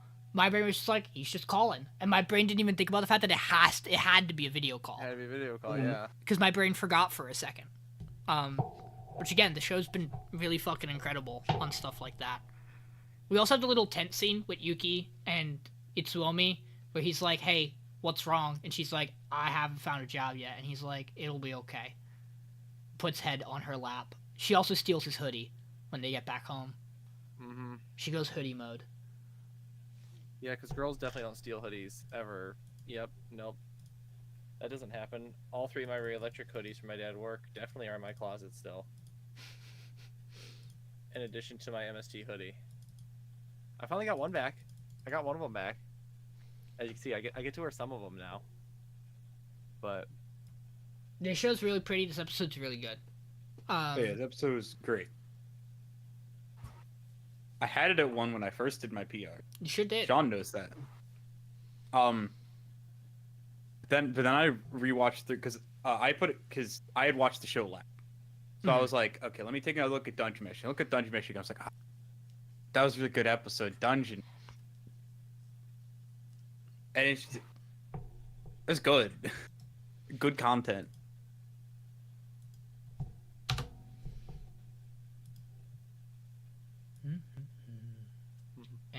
Any other sign of affection thoughts? No, good episode. Okay, then let's get into it. Lucas, Tamer, happy birthday, Ivy. Shinji applause. Happy birthday, Ivy.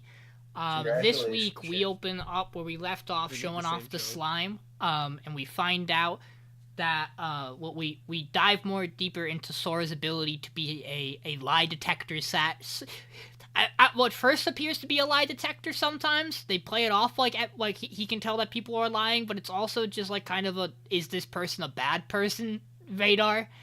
They don't fully really explain how the slime works, but that's okay. We're just gonna assume he's foolproof and not making any errors throughout this entire episode. But the group tests him a little bit. They throw out some fake names. They throw out some facts. He stretches out comfortably when people are good and nice and telling the truth. He vibrates like an alarm clock when they're lying. We get some good bits with this out of the group. And then they're like, hey, if you're a slime, well, first they're like, they talk more about it, and they're like, well, I was like, how long has this organization been committing crimes? And they're like, well, 10 years ago, kids started going missing. And then 7 years ago, we realized there was an organization behind it. So for 3 years, they were running rampant. 7 years ago, we realized there was a problem. We yet to solve it. And I was like, that's a long time to not have solved the problem. That sounds like you might have more traitors than just the 3 of them. And they're like, that would make sense. And I was like, is there any, like, higher up people who might be involved? And they're like, well, the Green Gale did get recommended by a noble. And Ivy's like, is that unusual? And they go, yeah. And Ivy's like, well, how many missions did they do? And they go, 1. And Ivy's like, is that unusual? And they're like, yeah, actually we all did 1 mission for this noble. And Ivy goes, so they were scouting you? And they go, oh, the noble was scouting us. God, we're dumb. And they're like, you're really 7? And Ivy's like, I'm 9. And this bit will continue for the rest of the episode. And I personally think it's funny for the whole episode. You're 7? You're 6? You're 3? It would be funny if we got even lower. But so the group's like, okay, you gotta go meet the GM. And Ivy's like, is this GM a good person? And they're like, oh, the guildmaster. Yeah, let's go find out. And so they enter the room with the guildmaster, and then immediately your brain goes, well, any of these guys could be evil. And Sora goes, nah, none of them are evil. You're like, damn, I got owned with my expectations. I really appreciate that, like, they progressively make each one of them look more suspicious, where it's like, you have, like, the shaved cut guy who's in charge, who's, like, seemingly in charge of the whole adventuring military, and you're like, or the captain, the guard, and you're like, he could be bad. And it's like, no, he's good. And then you get to his second in command, who's got the scar and, like, the slicked back hair, and his name's Aggro, and you're like, hey, he could be bad. No, he's also based. Cool, we'll keep him. And they make up a lie that Ivy has this magical stone they're borrowing that will let them peer at people and tell if they're good or not. And what they're really doing is Sora is hiding in one of the magical bags, and every time someone talks to Ivy, Sora will react, and then Sora will tug on the commander's sleeve to tell him whether or not if they're a bad person. And so they go, and they're about to do this for the entire army, the entire city guard. And first, we start with 2 cavaliers. I presume. We see no horses, but they fit the bill well. One whose name is, like, Zaris, and the other one whose name is some shit I'm not gonna pronounce. It's like Momogolga or something. Yeah, it's some crazy-ass shit, and as soon as he said that name, I'm like, yep. Hey, Mason, out of Cain and Abel, which one has the green hair, which one has the red hair? Or which one has the green and red color? Is Abel red? Abel's red. Okay, and which one... Red. Which one's the bad one? Potentially, do either? Is it Cain? Because traditionally Cain is associated. I think it is namesake-wise? Cain. So Cain is green. So we're on track. It all checks out. Yeah. Okay. 2 cavaliers. 2 cavaliers. 2 cavaliers. So we find out that our green armored boy is evil, and then we keep going, and we find out that of, like, the 158 people, 157, 38 are bad. And the commander of the army gets real upset because he's lost people to this, and they should have been able to pick up on it sooner. I don't remember what, one's a higher ranking noble, and one's a slightly less higher ranking noble walk in. Also wearing some nice red and blue color schemes, the one looking like he's wearing a Virgil coat. And he's the good guy, actually. He's totally fine. He's just vibing. The other guy's an absolute evil douche. And Ivy's like, it's weird that they showed up so soon after we got here. Almost like, and they're like, somebody told them. But we have all the guards here, so there have to be more enemies outside of the guard. And they're like, well, how could they have moved all the evidence from this building without somebody realizing it? And Ivy's like, well, what if they didn't move the evidence? What if they just lied about there being no evidence? And they're like, shit, that's smart. How have you not thought about this in 7 years? It's crazy. And then they go to the room and they investigate, and they can't find anything. And Ivy's inner reincarnation goes. In in mystery movies, there's always a book that opens the bookshelf, and Ivy verbally utters, I don't know what the fuck a movie is, and pushes over to the bookshelf and pushes a chair over and pulls the one book that has scuff marks at the top, and then falls through the bookcase, and they discover all the shit. They didn't leave that all there to set up for actually catching the organization to some degree later. And Latsuru, is that his name? Latrua then takes Ivy to go do some laundry, because Ivy can't go anywhere alone. That is the rule.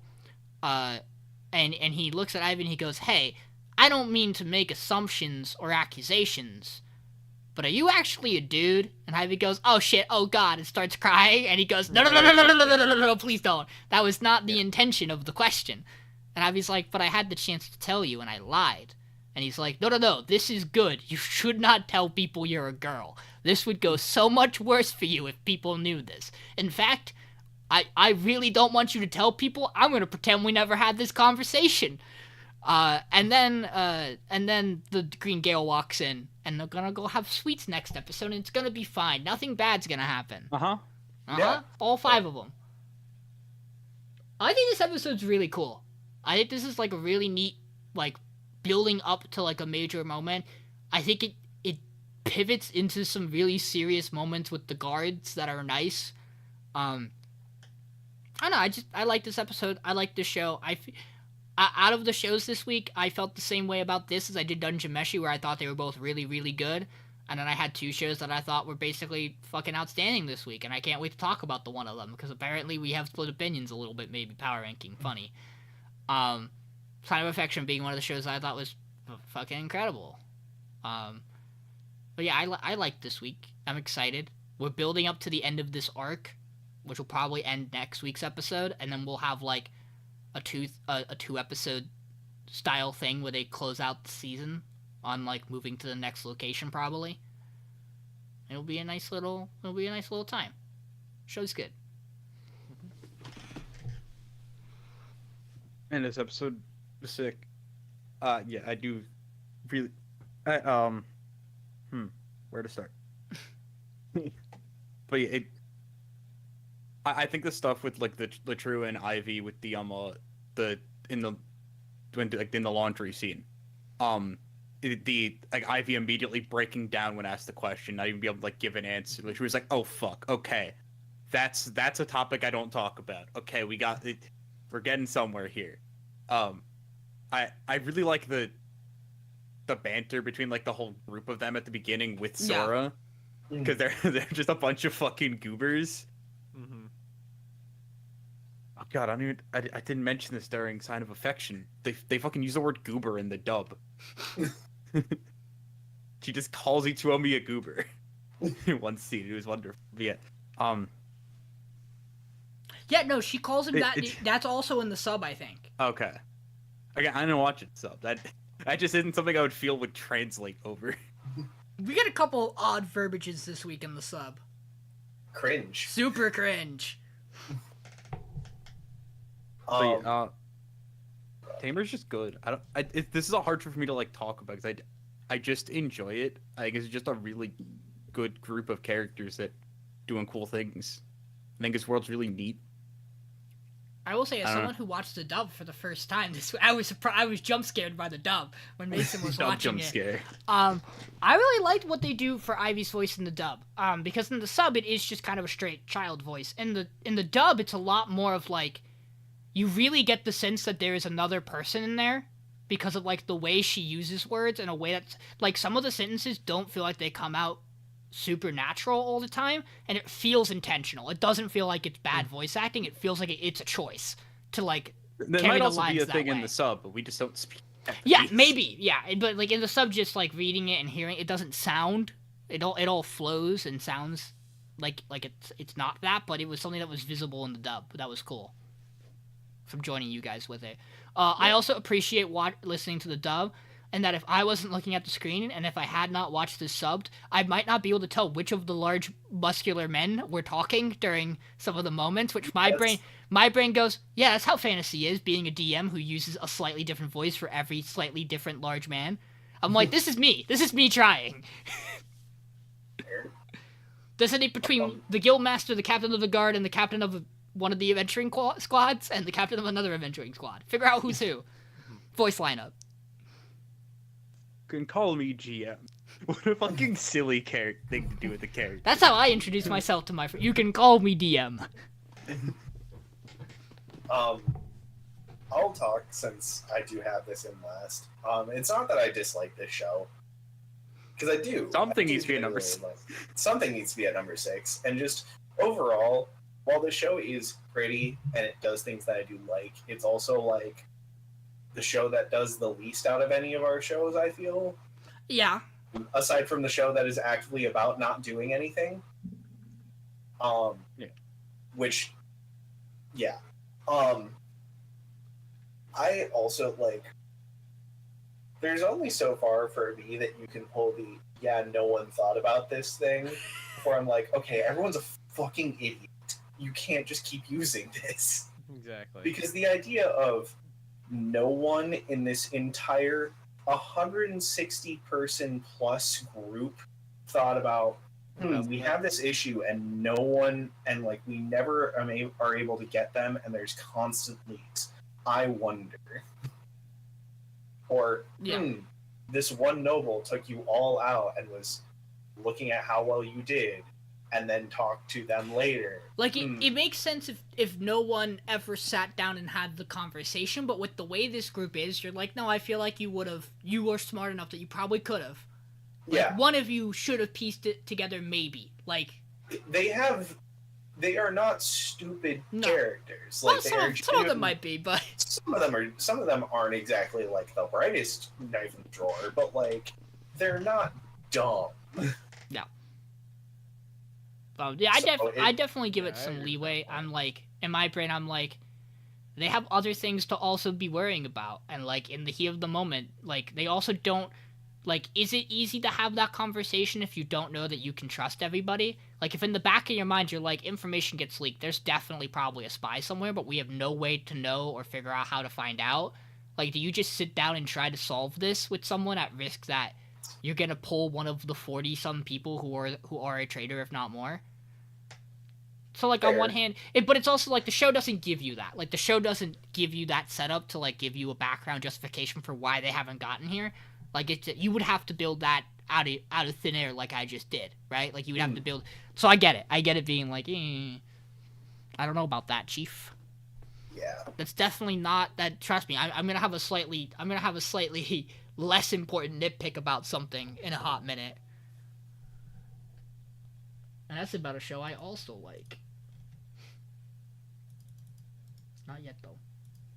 Do we have other thoughts about Tamer? Tamer was good again this week. I shot to a little more. No, I still really enjoy it. It's just, something that had to be at 6. Yeah.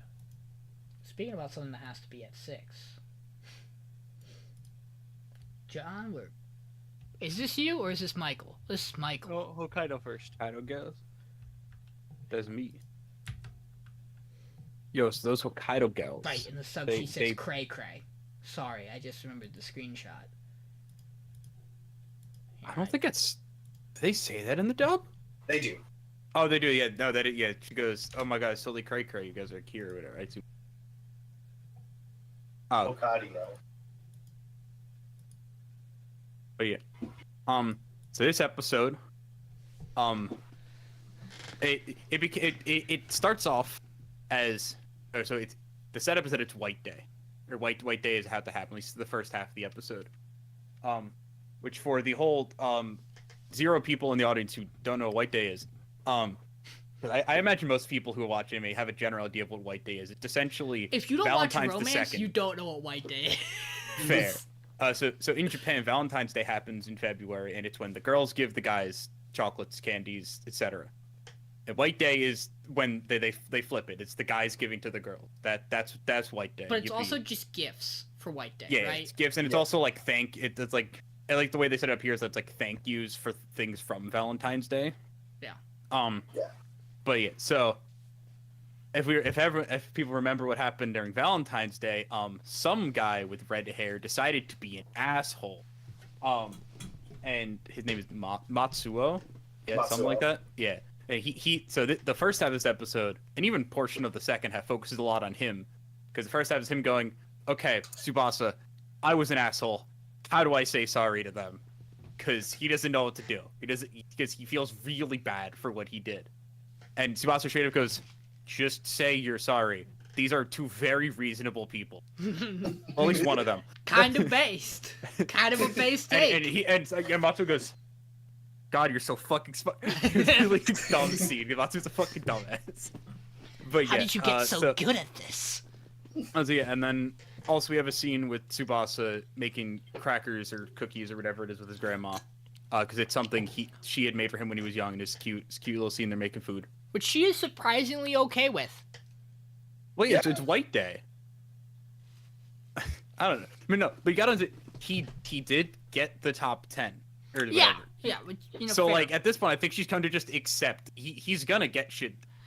Yeah, he'll do stuff, whatever. He's in high school. I still feel that for how hard she went on him, she's maybe softened a little too much in this episode across the board. But we'll get to that. I don't think that- I don't don't think that that's- happens like at the end. I don't That's think fair. that's- missed something. I don't think between that's these. insane. Like, I don't think it's a horrible condemnation of the show. I just like it's something that I thought about. I was like, that's a little crazy. Yeah. But yeah, Yeah. so then White Day comes, he gives the cookies. Matsuo says he's sorry, and then I can't. They go fishing. One day I'll remember her name, Minori, whatever, Minami. Yeah, Yeah. Fuyuki Minami. Yeah. She goes, oh yeah, I forgot Lamau. Like legitimately. She quite literally goes Lamau.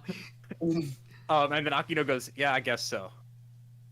I guess I can forgive you if she forgives you. But yeah, then it's like the next day or whatever, or it's like at night, and he gets a text. Tsubasa gets a text from Matsuo going, "Hey, want to go, smelt fishing? That's what the fish are A called." term I've never fucking heard before. I have until heard right of now. smelt before. I was like, it's gotta be ice fishing, right? I was like, why don't they just say ice? And I'm like, oh, the fish are called smelt. Okay, Yeah, smelt. weird. Yeah, Weird. yeah. So they're going. Yeah, it's fishing in They're- ice, like deep water in ice, little guys, little homies. They're I think essentially it's legitimately the anchovies. thing they do in Breakwater. I think that's the thing they're fishing for in Breakwater. It might just also be smelts. You're In the asking first me. episode of You're Breakwater, asking me. Diary To, of the Breakwater Days. you're asking me to recall a show that I think Diary is of- dog. No, what do you mean? That show definitely wasn't terrible. What was the other show we had that was fishing? That was Solo. better. So Yeah, yeah, we'd Slow Slow Loop. Loop. That was better. Yeah. You could say that, and I would be more. No, but they okay, didn't. But they didn't smelt No, fish. They like, actually smelt fish. Can we talk Their about the entire fact that day. saying smelt fish just sounds like you're just putting it in a Put them in a furnace? furnace, getting cooked. Which is essentially what they do. No. But yeah, so they're going fishing, because it's like a big thing they do in Hokkaido. Because what else are you gonna do? It's snowing 24/7. Like it's crazy. And who did they bump into? Because he just goes with Matsuo. That was originally planned. It was him, Matsuo, and Matsuo's dad. It's just a boys' night. Yeah, In the middle boys. of the Yeah, day. boys hanging out, being the dudes. homies, Just and some then guys fishing. Minami's there because of course she is. Until it's Oh, not. and then in the dub she hits us with saying "Kawinky Dink" at some point, What a and coinky dink. I was not ready for her to say "Kawinky Dink." Like I know I say "Kawinky Dink," but that's not the anime character thing to say. They don't say that word. That word's fake. But yeah, and then essentially the whole episode is just them kind of vibing. Matsuo goes, and they are not catching. It's like the end of fishing season, and I guess all the fish are gone. They ran away. They don't like it here. But like Matsuo goes away to go like see if how his dad's doing because his dad's in like a different spot. Because Minami's also here with her family, but also goes, meh, I'll just go hop over with you guys because that's more fun. And then the two of them have alone time, and Minami takes advantage of this immensely for 5 minutes straight. She almost kisses this boy, and it is one of the greatest scenes. He's like, Those But are she the also puts him sounds in the he makes. trap. She also hits him with the trap, which is the Oh, so you think I look lovely? And he goes, yes, no, yes, because Plead the it's fifth. great. But yeah, and then that all happens. They go fishing. They eat some smelt, and then the show reminds us that for some reason it's Food Wars. And they gotta like really go in on how good. Only this food tastes. recently it is. By Yeah, the way, it's just the This is past 2 episodes for some reason. like I said, we replaced the fucking. We replaced the lewd with food. Yeah. No more lewd scenes, only food scenes. But yeah. And then he gets a cold. And then we have a really, really good set of scenes where he's sick at home. First he gets a set of texts from Akino, and it's her being like, "Get better, dude. You can game after you're better, but only after." He doesn't get anything from Matsuo, sadly. Yeah, what a dick. Yeah, what the fuck? He was head over heels for my man for the first half of the episode, and now he's gone. Oh yeah, I sent a message. sure did. in our group chat like Fourth girl has way earlier emerged. this week. This is about it's like the first half of the episode. I was like, yeah, there's a 4th member in the harem now, which means nothing. You just randomly see the message. But yeah, He Matsu's gets- fourth member of the harem. He gets the drink. Yeah, you get the drink from Natsukawa, and then Minami just shows up and goes. He gets a whole ass person. Yeah, because he has this little thing where he's like, normally I'm okay with being alone, but now he like has friends. He's like, I really don't want to be alone right now, and it's like a really sad scene. Then she just shows up and goes, "Yo, what up, homie?" Not actually like that. It's bitch o'clock. To give her credit, and also to like potentially, you know, lessen what I said earlier, she is dressed probably the most modestly she's ever been dressed in the show, which Yeah. has to be because she knew she would not get through the door otherwise. Yeah. But yeah, and we have this scene where she's like kind of nursing him to health. We get this really cute scene where they're holding hands, and he, in his sleepiness and sickness, goes, "Please stay with me forever," and she blushes. It's very cute. And then they have like a little text conversation about it, how she just pretends it didn't happen. But she knows. She gets to keep that. That's her. read it. That's her Classic. special. That's moment. for her. Yeah, That's for her alone. This episode is the just show's good. adorable. The show's good. It's bottom for me because I think it had maybe the largest uphill climb to get here, and while it has That's fair. gotten better, everything else is also really good. And we have an exceedingly much better rom-com at the top for me. So I'm like, if you're asking me what I want to get rid of this week, this is the show I would rather not watch the next episode of, out of what we have left. That's just how it is. That's fair. I was gonna say fair. something similar about a different show. Yeah, I'm really excited to talk about that. But other thoughts about Hokkaido? No, I really enjoyed this episode. Yeah, that was really good. I was telling the two of you, I don't think you were here, John. This is one of the few harem shows I've ever watched where I'm just okay with it being a harem at this point. Like, I'm fine if it's just a quadruple at this point. Have you watched Bokuben? No. You should watch Bokuben. Bokuben actually, like, or you could also read, yeah, I think it doesn't have an anime yet. Something 100 Girlfriends, whatever it's called. Yeah, 100 Girlfriends that really That just got a. Yeah, that was animated last season. Okay, we looked at I that was and like, we were I nah. think you got. And then it turns out that show is actually really good. It's just like really wholesome. No, Bokuben's great. No, yeah, and I thought this week was pretty good with Hokkaido. Like I said, it's been really good since they stopped just throwing fan service at the show, and now it's actually just like good quality like rom-com stuff. We also Yeah. get like a look into One of like the best dubs we ever had. we also get a look into like Minami's personality and like what she wants to do and like what she's passionate about, and that's cool for a female character. Yeah. And like it makes sense. So like let's go for it. That's rad. I like that. Let's talk about maybe the show to discuss this week. John, it's solo leveling. So in solo leveling this week, things go about how we expected it to. Where, well, actually, I didn't even say that because the criminals actually weren't the ones that we should have been suspicious of the whole time. I mean, Because I think we threw this out last week. We assumed this guy was a little suspect. But basically, they come to a path where there's three different tunnels. They're like, we'll split the party because it's a low-ranked dungeon. And if you see the boss room, just come get the rest. It'll be fine. And our main character's like, the boss room's over here. Hey, guys, let's take that way. And then the B-rank guy and the criminals go on to the side, and basically he asks the criminals, hey, why'd you guys do it? Why are you guys criminals? Was it for money or stuff? Like, no, we just like killing people. He's like, good. Anyways, die. And turns out he was paid off to kill these guys. And so he murders the three guys, and then unfortunately the tunnels wrap around. So our Song-kun and then one of the other guys who was there in the It's first not Song. dungeon. Was it not Song? It was the other one. No. It's Kim and someone else. I don't remember. Yeah, I don't his I name. don't remember Someone the other else who guy's isn't name. this important. Yeah, And it's Kim. Kim was like on his last life. Even the healing can't save him.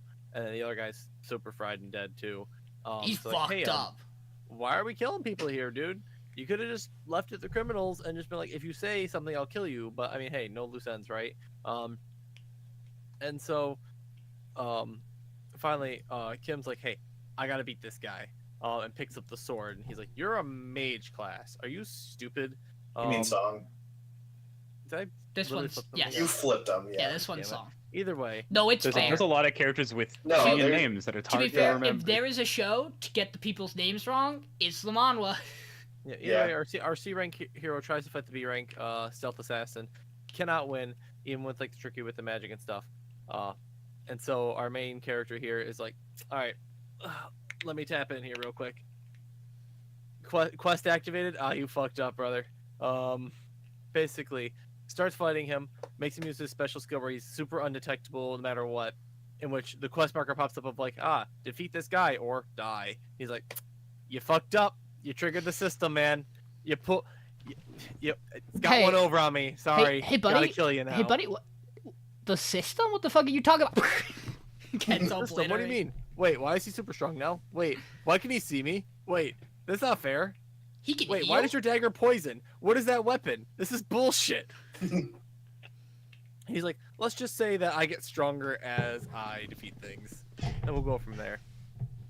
Until they get on the outside, they explain it to the other official who we've seen earlier, who was also there when he reawakened, which is Yep. what we're calling this, even though this might not be a reawakening, it might be, we don't know. Where he's like, hey, who beat that guy? Because he was B rank and he was like top of B rank, so who did it? And Song, I did, right? Yeah, Song right. is like, me. I just had the buffs of my healer here, good to go. And they're like, all right, we're gonna ask you some more questions. Definitely like, doesn't believe that And story. he just goes like totally non-loud. I got you. Wink. So funny he does it. with It's the really official funny. right there. He's like all cut up, and meanwhile our F rank hero is just like completely chilling. And then the girl gives him the. No, she doesn't mana give it to crystal. him. She's just like, yo, remember this? And we end the episode there. Oh, that's right. We don't even know what the fuck we're gonna do with it. So yeah, he killed the B rank adventurer, but then he also like has more. He's like, I barely beat that guy. Well, not barely, but yeah, I beat that guy. I wouldn't stand a fucking chance against this guy, and I can tell that. So I need to get stronger still, because he's clearly A rank and very not on the same level as me. Very much above me still. So we're moving up the power scaling pretty quickly here. But I mean, I guess it's one of those exponential curve type things where it's like, like F, D, C, B, Well, A, lowest is E. S, you know what I mean? Yeah, E, not F. So I'm used to American grading scales where we skip E because we don't like alphabets, and F stands for failure. Yeah. But yeah, I thought it was pretty good this week. Like I said, the show is definitely like the story is but the fights are fucking nuts, which is what we all kind of heard coming into this. Also, there's a mobile game coming out apparently. I'm gonna be I the found guy out who says today. it. Yeah, I think the writing's like whatever. I don't know. I'm a little interested to see where they go with this still. I'm not off the ship on like how they're going to Same. navigate his character in the position he's in right now. Because like we've still kept some of the supporting cast around, and now they know, and I'm really interested to see what he does. Does he bring them to to do other raids since Yeah, he the knows thing he is- can trust them? She's also a B rank healer, so she can like stay in the story for a little Well, while. She's a B Um, rank hero who has trauma, so we have to unlock that first. Yeah, but she has the power of horny too at her side. You got to think of that too. Listen, Her outfit never underestimate slaps. it. She looks great. Yeah. She's a great character. She almost I like dies a she's lot, but great. she looks great. Listen, guys, he can level up and he can fix her. But can she fix So- him? No. Go ahead. I want to hear your guys' thoughts. So, as you said, the story is fine, but we all knew that the fights were going to be great going in. I don't think the fight was that great this episode. I'll be real. Like, compared to what we've gotten in this show, not that great. So, like, the thing that the show has going for it wasn't what was good about this episode this week, which makes me concerned. Yeah. I still think this show's good. I just don't like the writing is not the best. It's getting better, but it's still like very generic power fantasy shonen, but Korean. When we get out of this And- cave, I'm gonna tell him I'm sorry. Oh, well, that's rough, buddy. I know what's gonna Yeah. happen to you when you turn this corner. Death Look. approaches.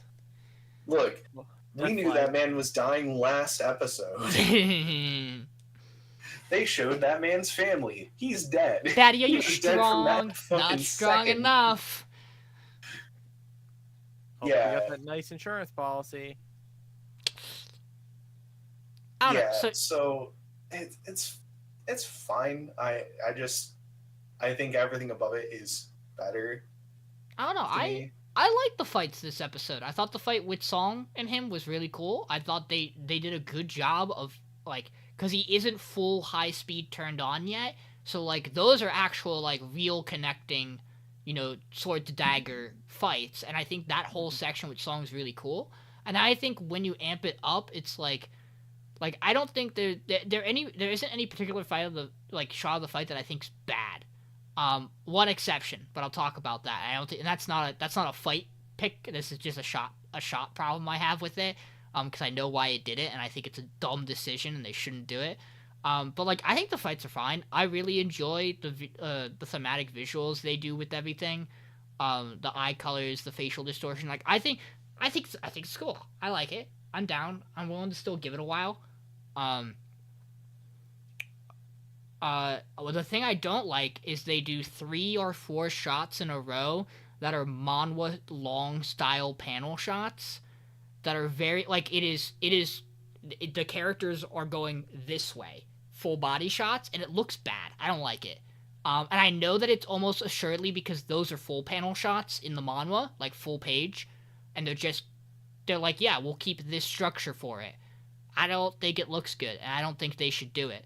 Because, do you not remember this? I need to find... No, but also manhwa's not printed. No. But they want to keep the long shot of the full body. Mm-hmm. So instead of it being a page in front, they took what would be a large page in front of you, like if you were on your phone, and they turned it so that it could fit on your screen. That's clearly what those shots are in my mind. I can't... As someone who has read, manhwa style of stuff before, and usually on my phone, you get nice, long, big pages that you normally wouldn't get on, a typical screen unless you are browsing in a browser that is meant to show you manhwa panels. And, since they couldn't... their other option was to take it the long way up and have a bunch of black space next to it, which wouldn't look good, so they just turned it. But they shouldn't do that either. They should just do the shot like an anime shot. Because it's one of those times where adapting it panel for panel probably isn't good. And I could be wrong. It might not be an actual panel, in which case I'm dumbfounded why they did those shots. This was the small thing that I was like, damn, this bothers me when I saw it. But overall, I don't know. I think overall this show's highs have been really high, and I don't think its lows have been super low. I think it's just been fine. I think it is generally a fine show with incredible action that raises it above the bar compared to most things. And that, for me, it's this Dungeon Meshi and A Sign of Affection that are those high ranks. I mentioned it, you weren't here, John. I rank every episode of a show from 1 to 10. Not that I ever used the bottom scale. I don't think I've ever gone below a 5. For sure. No, I think I went to a 4 once.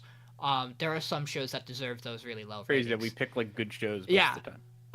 We're trying to win the podcast. But I average them all every week, so I see what the average ranking is as the show goes, and I like to see how that matches up with my general thoughts when I power rank.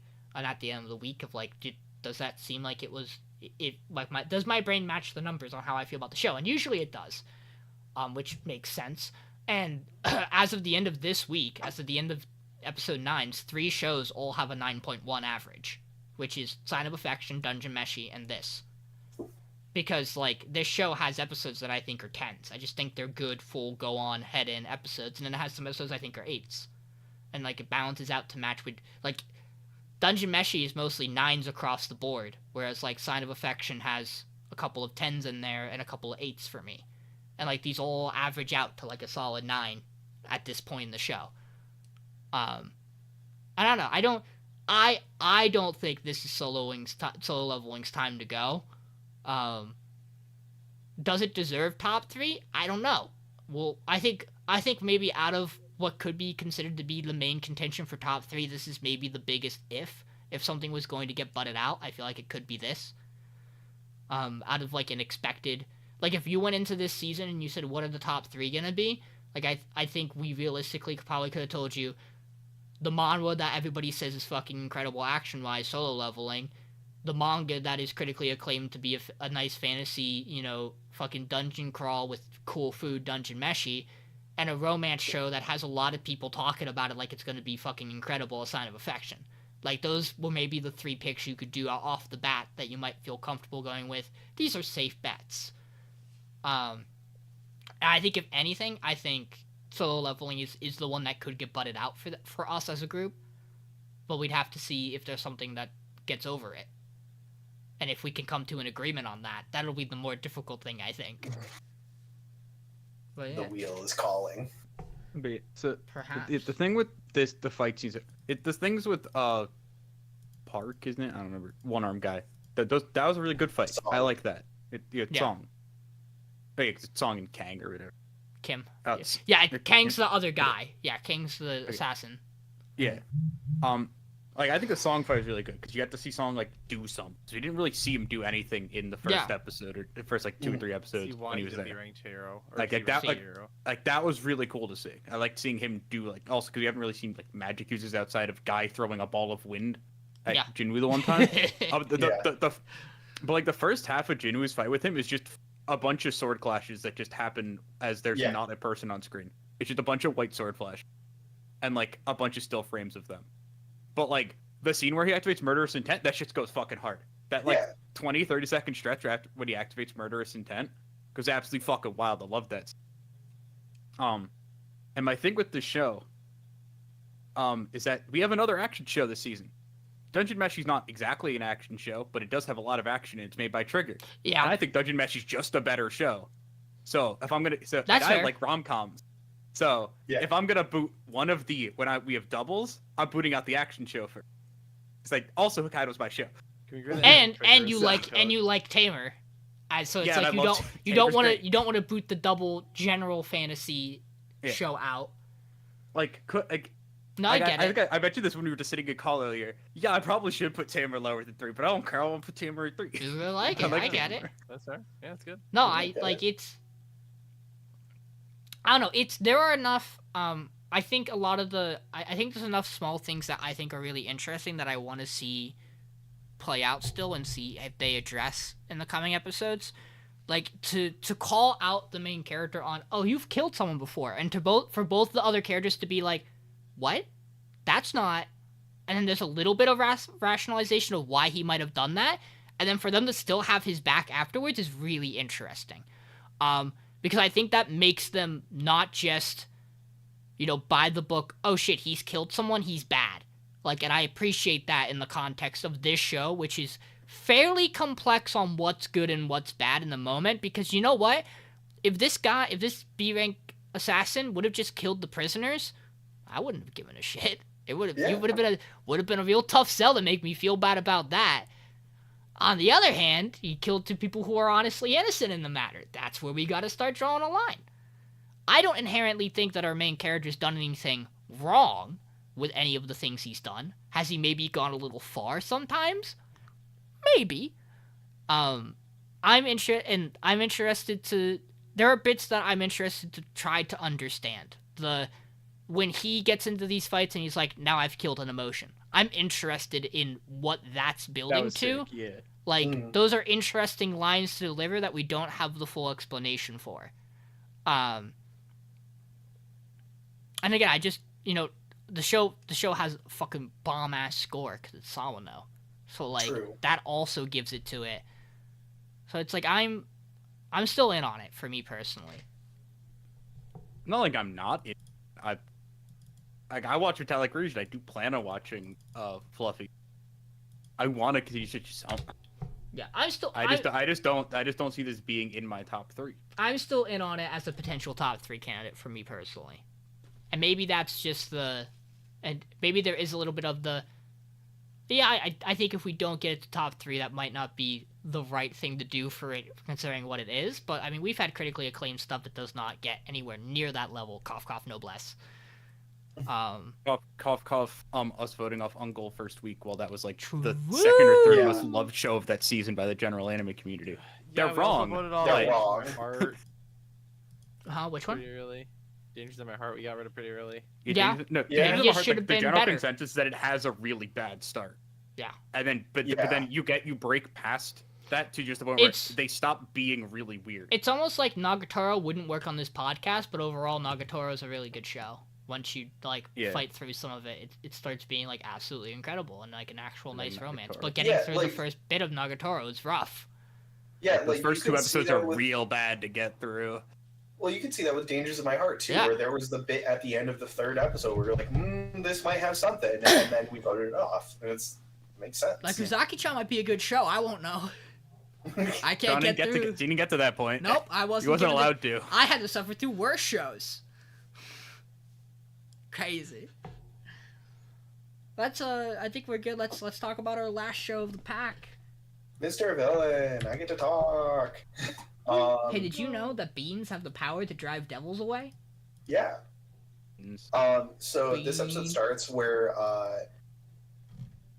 Mr. Villain's coming out of his local convenience store, and he meets the Black Ranger, who is feeding and petting a cat, and the entire time Mr. Villain is just like, I want to pet that cat. Can I pet that cat? I really want to pet that cat. Meanwhile, the Black Ranger's like, I love cats. They're good animals. They're so cute. They remind me of the little ones. And he ends up handing Mr. Villain a little tube so that he can feed the cat and pet it. And then Black Ranger comes home, hangs out with the Green Ranger for a little bit. And they tell him that they're awake this early in the morning because that's the only time they really get to see him now, which is sad. He's got this like kind of big brother / father energy to the group that I don't know quite yet. Red Ranger has a dream about driving away Mr. Villain with beans. And then main character goes to this like festival, and old grannies are like, you don't eat enough. Here's some mochi. Here's another kind of mochi. Here's a third kind of mochi. There's like 17 more. Go get them. After that, there's a bit where he's working from home. He's furiously typing. He gets it done. He wants a little mid-afternoon snack. He's got ice cream and coffee waiting for him. Right as he's about to dig into that ice cream, more messages come through. And then more. And then more. And he loses it because he thinks the ice cream's melted and starts transforming into his like villain mode. And then it turns out the ice cream's just like partially melted. It's like the ideal time to eat it. And then our last skit is he's debating on, it's late. I probably shouldn't eat, but I have instant ramen. Devil Panda and Angel Panda on his shoulders telling him what he should do. He ends up eating the ramen anyways. And then he decides, he's deciding on, I can go to bed without showering, right? It's fine. I work really hard for myself. One time's fine. And then the panda plushie that he has silently judges him, and he decides to take a shower. And then this happens again where he's debating on brushing his teeth and drying his hair, and the panda silently judges him again. And then he brushes his teeth and dries his hair. Well, before he dries his hair. Well, before he dries his hair, he has a bit about the last time he tried to dry his hair, he blew the breaker and thought someone was trying to attack him. It's very funny. He's scared that he's going to blow the breaker again, but he doesn't. And then he goes to bed.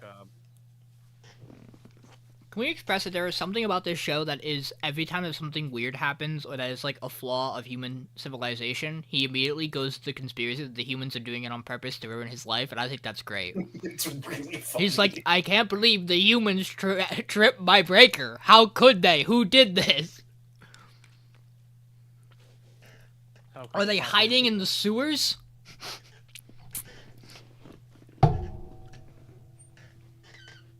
I like this show. I will be honest, it has some really incredible moments that I really enjoy. I think this is going to be, like, this is where I'm at. I think it's a hard push to get a third show into top. I don't know. Like, Sign of Affection and Dungeon Meshi are so clearly top 3 that, like, it's like, what else do I like that I think deserves that 3rd spot? And for me, it's like Solo Leveling, Tamer, or this, and it's like, I don't know if we're going to be able to come up with a conclusion we're all going to like on what's going to get that 3rd spot. I don't know what what we you mean. feel makes Why are you sense. not saying Hokkaido Gals? I don't think it's possible. Look, it's possible I will be proven wrong. Unless things change, I am at the point where it's like this week Hokkaido goes, next week Villain goes, week after Tamer goes. That's like how my brain sees it, as like how I feel with how things have gone. These shows should go off now, and then we have a top 3. I could be wrong. I could be wrong, and Villain could stick to the last week. Villain could pop in the top 3. I won't be mad at that. But I just have like, that's where I lie with it. Where I'm like, I don't know. I think some of these shows, it's their times to go. I think this all hinges on Michael at this point. No, I won't know. I don't know what you mean, I don't Mason. look at the Maybe I results wanna know until I what's see it. going So. I'm Do we have other thoughts about Mr. Villain, or we didn't have to jump right to the vote? yeah. Mr. Villain was really good this week. I fucking love this week. I'll do that. Good bits. It's good bits. God, The show's got good bit with bits. the 2 kids, that was so good. It was cute. It was adorable. Like, that It was Panda wanted to know if he had adorable, but games I on just his. don't care about those kids. Is the problem. Well, what if they I make you care about the I kids? love Sora love and the kids. other one. Sorry, I still have Mookie. it. You know, Kiki and Kaka. No, it's Pee Pee and Poo Poo. I remember them because it's Sora, because I'm going to remember Sora, and Moogie because Parasite. Fair. I am. Yeah, surely Parasite that was one's going to Migi. be. Yo, we're getting a Parasite live action. Surely that won't look bad. Surely that's not going to go terribly.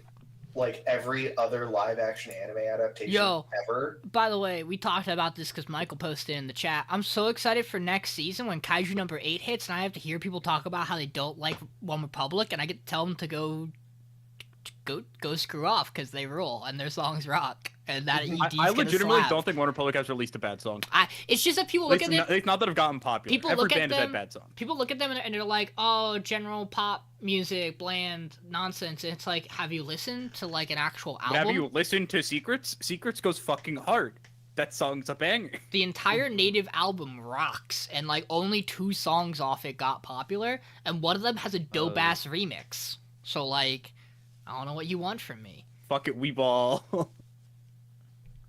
So, ladies and Just gentlemen, ended it with that. we have the results in. Let's run through it quick. We have full saves on Dungeon Meshi and A Sign of Affection. It's almost like I stopped for a reason without even scrolling because I knew.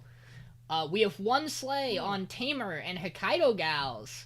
That's crazy to me. We are going to be wheeling Solo Leveling and Mr. Villain's Day Off. 2 shows I don't think should be going this week. This I is agree. wild. Can I ask a question? Why aren't we slaying Hokkaido Gals? It's Because good. It's my It's had- show. It's Fair. had 2 good weeks in a row, and I think it's doing It's better than the arguably- shows of- It's arguably had 3 good weeks in a row, but like, I don't know. I legit think it's time. Like, See, I would argue it's time if it wasn't my show. John, Alright. John, what's keeping you from the Hokkaido Gals? Especially Jeez, since thank it you. was your lowest No, show, even right?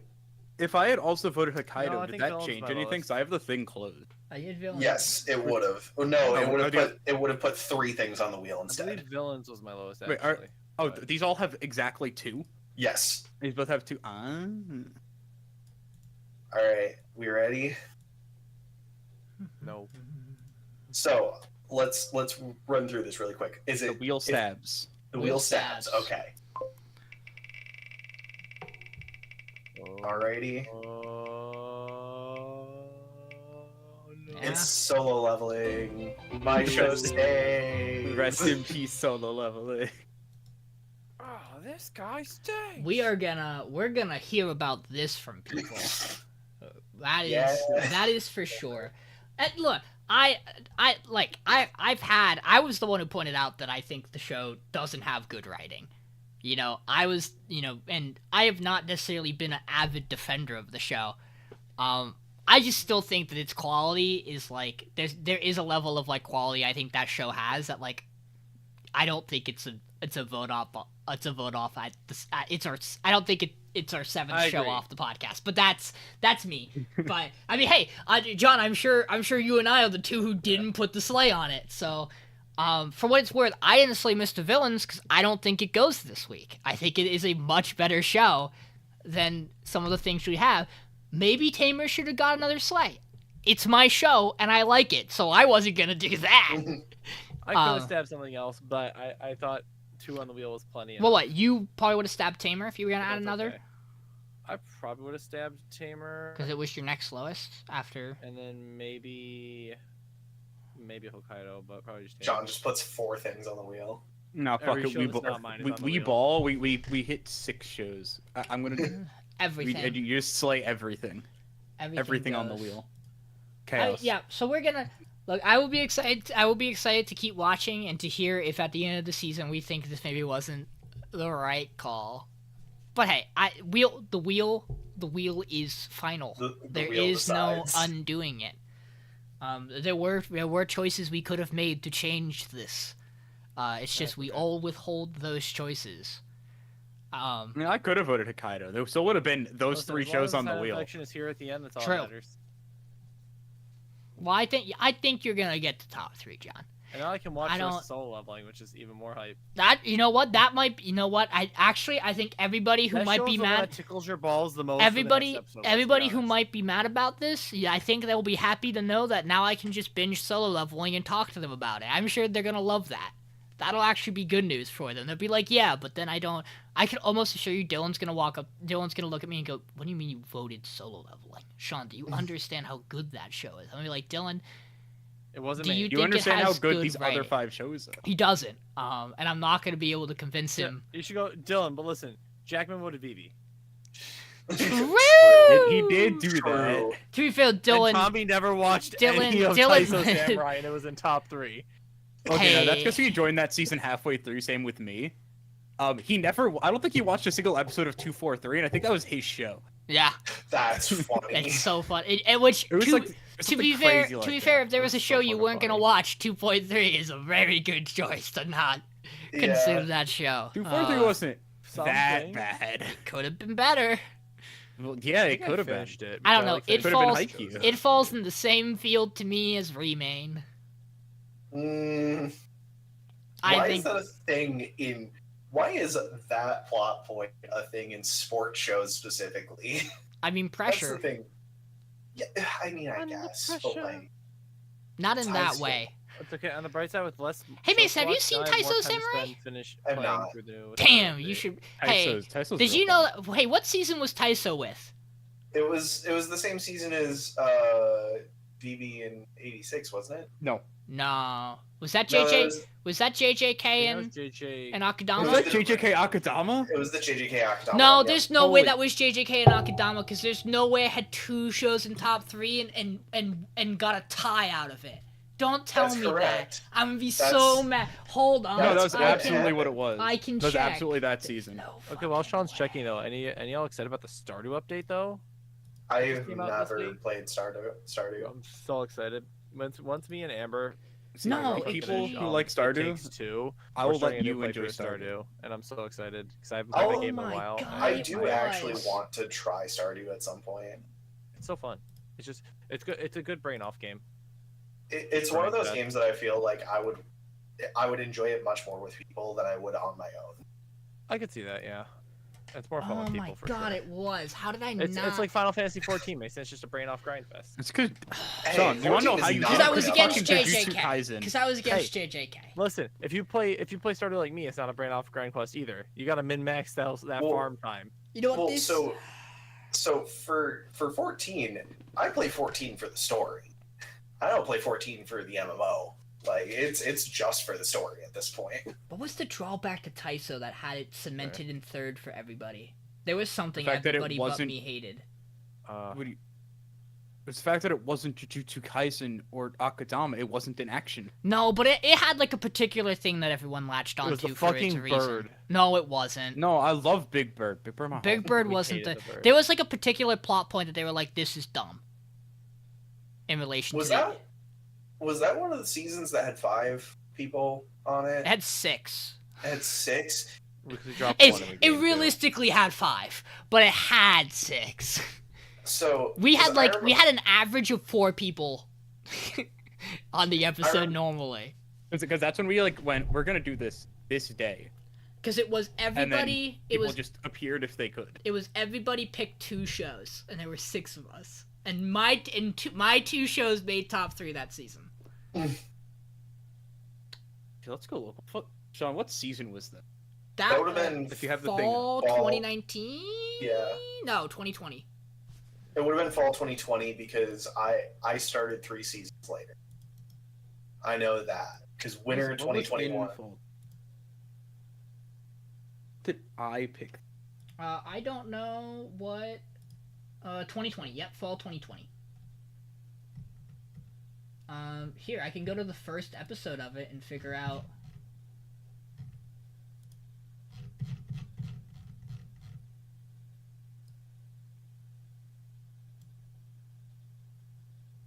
God, that's when Climbing Girls happened. Holy shit. Wakakaru Climbing Girls. Yo, Let's that's when go. fucking Love Live Nichigasaki High School Idol Club season 1 happened. So let's That's see. wild. Am I smart? Do I have this? No, I do not have it in the description. I picked Akudama that season. No, okay, no. I didn't start that season. That was the season me and Tommy joined in because Nathan couldn't be there. Right. So you guys had 5, then Nathan dropped out because it was either Nathan or Alex dropped out due to being busy, which fair. And then you asked me to join in, then they asked Tommy to join in separately, so we just had both of us join in and fill in places. Don't you love when you are the host of something and people remember decide either. something without 'Cause I'm looking running through it by you? It was fine. I was fine with it, but Because I'm looking through, I was like, I don't remember picking anything here because I didn't. so here, yeah. So here's how That's when here's how it broke down. World God Um, no. I picked. They became a god. I picked. Okay, so this was everybody picked. Everybody picked 2, and then we spun the wheel, and someone got the 3rd because we did 13. Oh God, was that the X-Arm season? No wait, 1, 2, 3. No, That was because XR. it would have been 12. It would have been 5 people. Everyone gets 2, then 2 are put on extra through wheel spins. I think that was the X-Arm season What? because one was short form. We What? did. No, that was my Setsu. What? That was hap- that season. Hold on. 1, 2, 3, 4, I wanna 5, talk about 6, that one. 7, 8, 9, 10. I only see 11 shows. Subway doors go. Did we somehow, for some reason, did we only do 11? Did I add one at a point?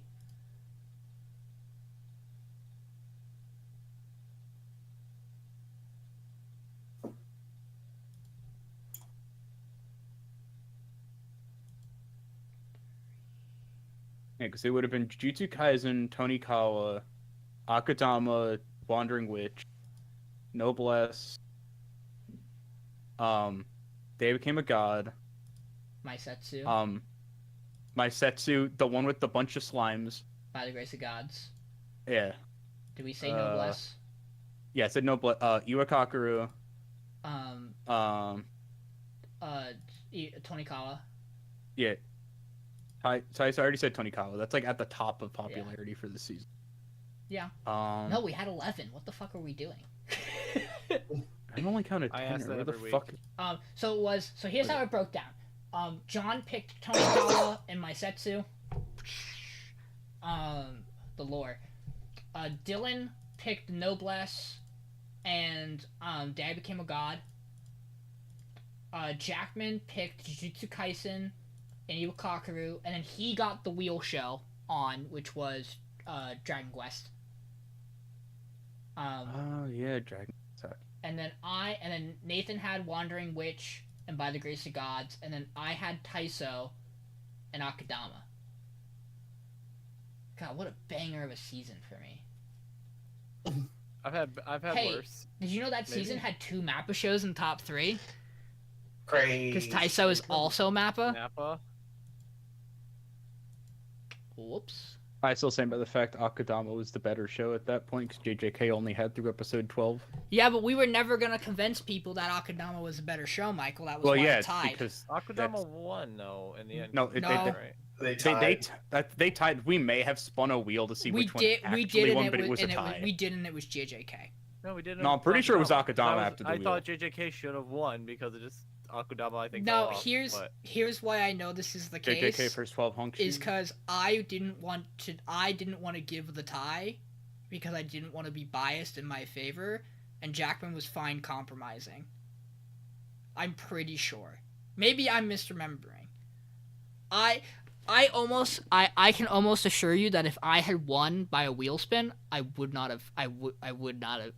be still saying it was a tied season. I would be rewriting history to be in my favor. Because notoriously, I don't think I've won a season since. I don't think so. Wild. It'd be like that sometimes. Have I won a season outside of Vivi? I've won 5. It's tough. That brought Mason. 4? Mason started dominating all of us. I know That's because Mason likes good shows. That's the problem. Is that I like stupid shit. Dang. I pick good shows. I'm sorry. God, imagine trying to win. I don't even try to win. I just pick shows that I think I would enjoy, like Trigun. God, it is crazy. It is crazy to look at that final sheet for that season and to quite literally see the exact same vote count to Akudama and JJK, which we were still calling Sorcery Fight on the vote, which is so funny. Wild. Because I just didn't change. We were calling it JJK at that point. I just didn't change the name on the actual document because it was funny. Funniest thing to happen out of that season was, us voting like, off before Dad it even became a started, god, 'cause- and then we finished it and thought it was really good.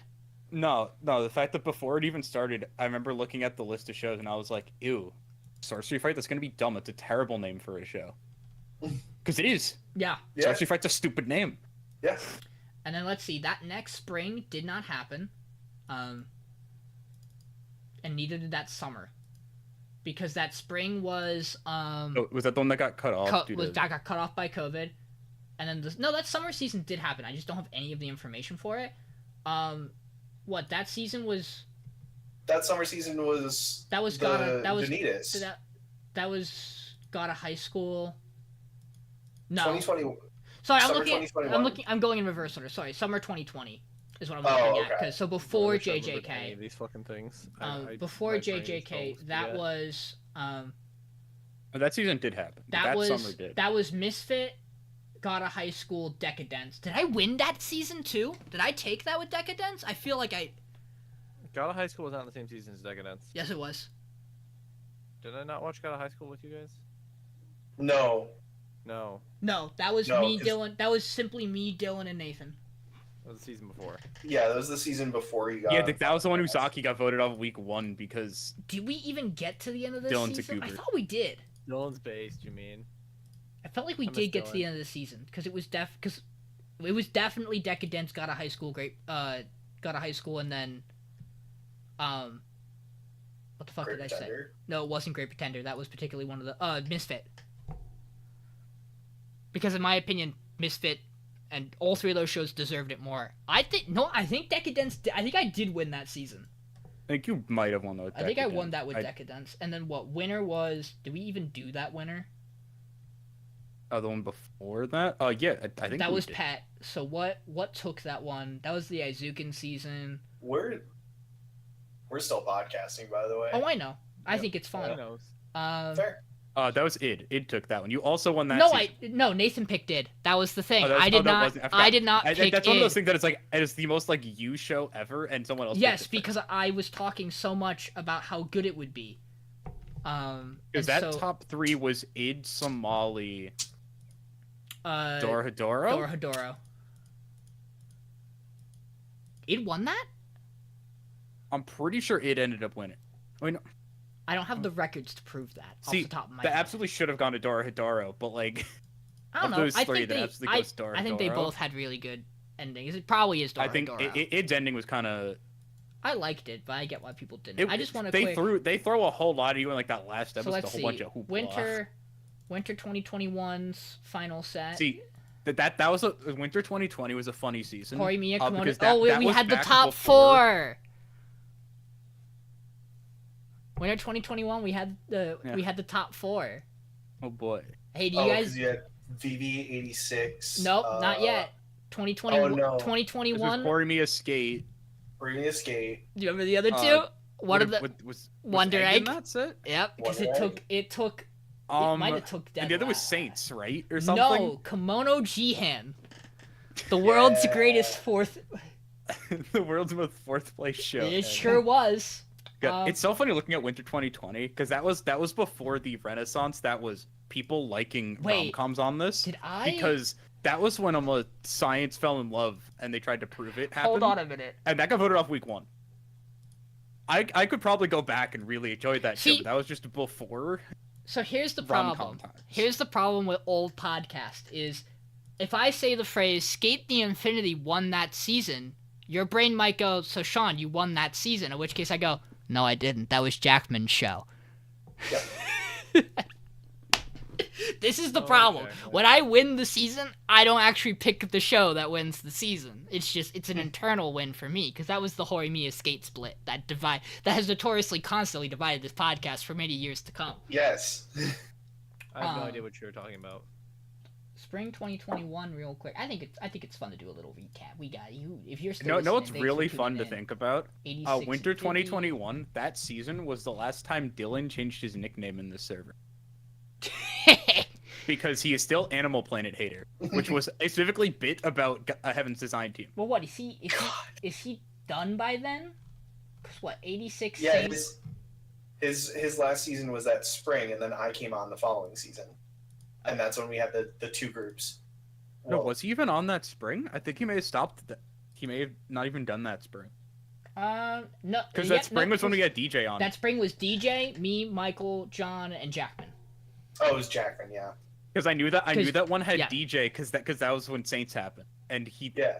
it's Saints and what the fuck, the Pink Blood, whatever. Yeah, campaign. to your eternity. Yeah, to your eternity. I wonder. I'll be quiet. I Enough. To Your Enough. Eternity Non. wouldn't have gotten number 1. I don't think it would have No. because we still had the action heads, but like, yeah, no, that deserved number 3. To be fair, Saints getting in over To Your Eternity might be justice for Horimiya losing to Skate. That might be the fair way to look at it. In terms of justice for John, Saints getting in the top 3 was certainly yeah. bad. Doesn't count. Now, whether it would have gone in this... What do you mean it doesn't count? Horimiya should have won. Saints is also just really good. I mean, Could have won on a different season. Absolutely. I'm not gonna just... I like Saints. Everything could have won on a different season. Yep, and then we had the Sunny... We had I don't know Sunny about Boy, that. Realist, Horimiya should have won Vanitas. on that season. Sunny Boy, Realist, Vanitas, which I don't think is a single top for me. No, I had Vanitas and Realist Hero. Yeah, I had Vanitas and Realist Hero. Fall 2021. Wait, who That was the Ranking of Kings season. I had Wait, no, Sunny Boy, no, but that was no. Sunny's show. Realist? I could have sworn Realist was a John show. No, John ended up reading it afterwards, but No, I took don't remember Realist. liking it, so I went and read I it took- and watched okay. it. I originally picked Remain and then went, no, can I switch it to Realist Hero? And you guys went, okay. No, we watched Remain. I And know. someone else took it. Sean took it. Did I? Sean took it. Because I decided I wanted Right, Realist I Hero, did. You're right. Yep. And then you Oh, were like like, before well, we started. yeah. Sorry, It my was brain like- heard Remake and went, I took Remake Your Life? Why would I do that? No. And then, no, I took Water Polo. You're right. That is an absolutely me thing to do. Michael took remake. Yeah, and then so I had Blue Period in third that season for fall. Yep. The remake's another show that I wish was better than it was because it was Yeah. really good at points. Yeah. Yeah, Remake Our Lives would have been a really good show if it wasn't designed to be a novel that goes on forever. Yeah. Uh-huh. Because it had a really good ending at episode 12 or like episode 11 that could have led to a good conclusion. Then they went, nah, just kidding. Second arc. Mm-hmm. Yo, Where and the then- second arc I like was that they already went back again. Yo, and then we had the base season that was Winter 2022 where Sasaki Tomiyano won by being the best second choice on everybody's list. Yeah. funny. Because we were so divided on Sasuke Dress Up Bisco, we were it was- divided on Dress Up Darling and Bisco that it wound up on top compared to both of them. True, it's because none of them were nearly as good as Ryman's Club. Base. We need to go back Yeah, and we finish didn't. that. We didn't pick Ryman's Club. It's a very good show. No, I'm pretty sure Ryman's Club just didn't release. Yeah, Ryman's Club released almost in February. So we just Yeah. couldn't pick it. It wouldn't have been out by the time we did the first episode. We wouldn't have had an episode out. Because at that point we weren't 3 episodes behind on everything like we are Yeah. now. And then It's And- based though, 'cause now I get to watch my dubs. And then spring was Awashi, Daemon, and Spy Fam, which obviously Spy Fam. Yeah, that one we knew from episode 1. Michael and Oh, yeah, Michael and I had hope. I like Awashi. I like Day. That wasn't what we had hope for. Michael and I I know. love Daemon. I know. I know. Summertime Render got really well rated, and that probably is a really good show. Don't forget, it also It had a is. second. It also had a second season It It also So, had your Summer- boy Kong or a Me. second half. Your boy Kong. Summertime Renderer was such a wild show because the first half of it is a mystery, and then the second half is just a generic action shonen. It's Yeah. kind of wild how hard. No, it Yep. is just shonen And then we had the where that land, show splits. we had the That's landslide that was entirely Licorice Recoil. Yeah, well, it was Licorice Recoil, and then I know I had a show in that top You 3 had as two. well. That You had babysitting and it was Yakuza's Guide to Babysitting, where I was trying really hard to get and that Call of the win. Night. Yeah, forgot about that. Oh, they really make top Yeah. 3 that season. That's Yes, Yeah. it did. It was good. It was really good. It's getting a second season finally. And then of Hopefully course we hopefully had, get more creepy nuts. and of course we Yeah. had a very recent, Chainsaw Man, Bocchi the Rock, Witch from Mercury. Yep. Which as we like to talk about, Bocchi Sweep. That was actually a Bocchi really Sweep. close. That was actually a really close season. It was. We were very split on that because it was. Chainsaw Man is a very good show. Yeah, I think. Bocchi the Rock is my favorite show of all time. So I think Chainsaw Man came in third, right? Yeah, I did. Chainsaw Man was great. No, Bocchi no, the Witch from Rock Mercury came in was- third. I'm looking Generational. at it. It would have been 3. No, it did come in third. Yeah, because Witch from Seven. Mercury It would've had enough. it Like, would've been second eight- Which it place. would've Mercury's been in a lot eight- of second places. It would have been 8 points to 7. It would have just barely nudged it out. Yeah, we had one- three that was what I first. was We mad had, I about. think we had like 3 Which- first Bochis, Which had a 4 second Witch from Mercury. so it something. was I thought um, Michael put Witch from Mercury first or something. it was that's two why- first. No. It was I two. absolutely put Bochi first. It was 2 first place Bochis, a second place, a third place, and it was 1 first place Witch, 2 second places, 1 third place, and then for Chainsaw Man it was 1 first, 1 second, 2 thirds. So it was quite literally like 1 vote in any direction would have. It's because Michael put flipped it. Chainsaw third, I think, that actually made it so Bochi won outright instead of having like a 3-way tie. I mean, I don't remember who something. did what. I think. But I don't remember exactly. I know it was Chainsaw Man, Witch from Mercury, Bochi for me. Because that's when I was still voting to try and get my show to win and not just voting on the best show. What? You're telling me we still don't do that? we're not competitive. I've started not doing that. I'll be I real. appreciate I put that. Bochi at number 1. I Like- just don't remember what it. I don't remember who. See, this is what makes it difficult, guys. You might be wondering, Sean, why can't you just tell us? Well, because the names for this season were Soletta Mercury with the steel chair, Bocchi the Rocker, I Want My Crown Back, and Bocchi the Constellation. And I can't tell you who the fuck any of those belong I to. mean, I know who I I want. know. I want my crown back's absolutely Mason. Yeah. Yeah, That's that was the me. only one I know out of that. Because I That feel was like me with the for steel chair would sure. absolutely be a you thing. but Or I it could be also feel John. like John might have done that. But I think that was John. so Bocchi the Sweater Constellation. with the steel Which one? chair. Would be... Bocchi the Constellation has Chainsaw Man in 3, and it has and the other Chainsaw Man at 3 I think is Bocchi. Nope, it is the steel chair. So Soletta with the steel chair was you, I believe. Is it me? Yeah, 'cause Witch from Mercury was your show. Yeah, but I think I literally said I put Chainsaw Man second, and I was like, this could bite me in the ass, but I think it's the second best show.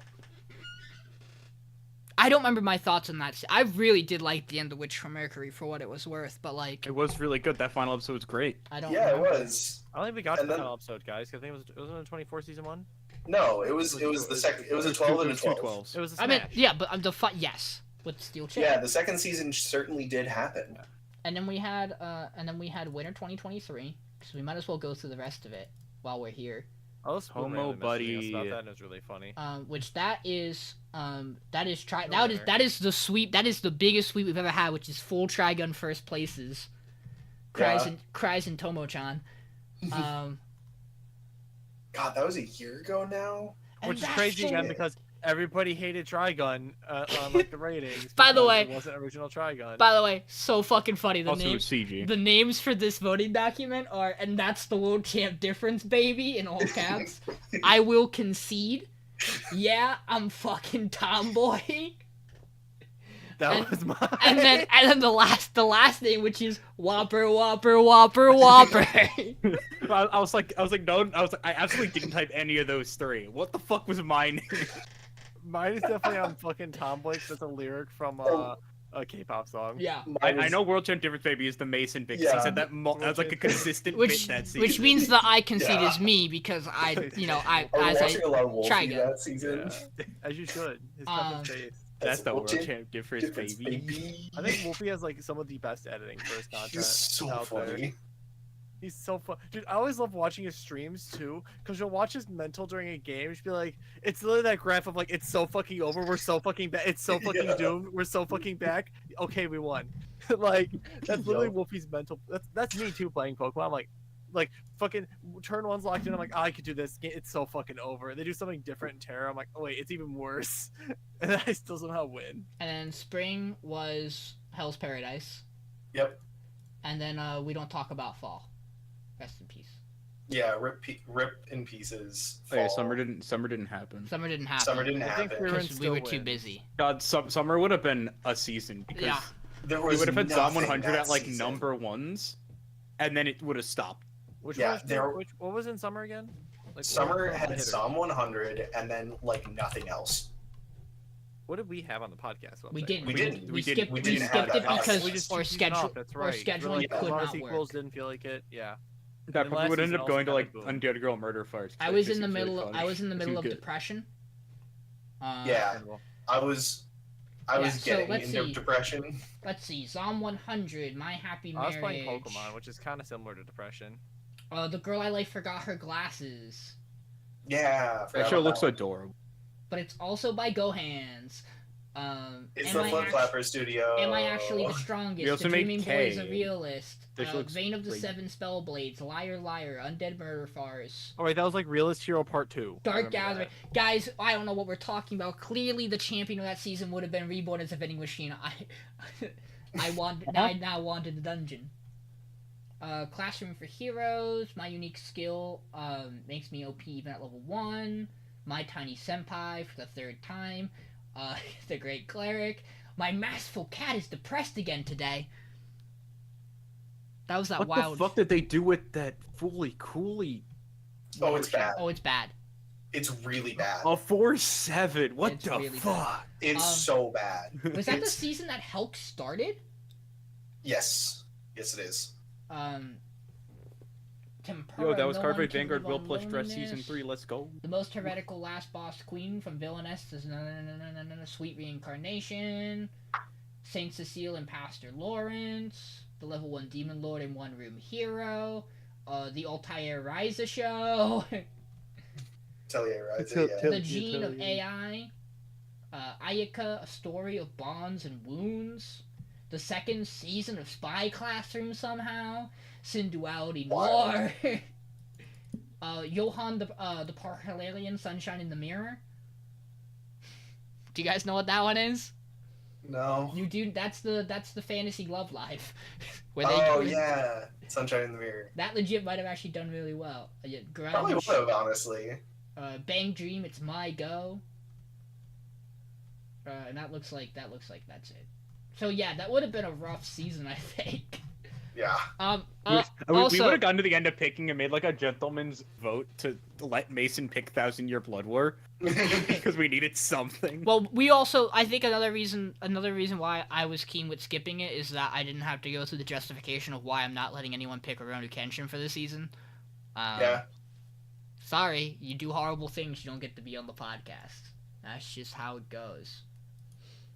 But yeah, we've had a good Forgot, time. that's like a- So yeah, no, I had a really good 2020, and then never again. I had a really I've gotten good- close. I've gotten close a couple of times.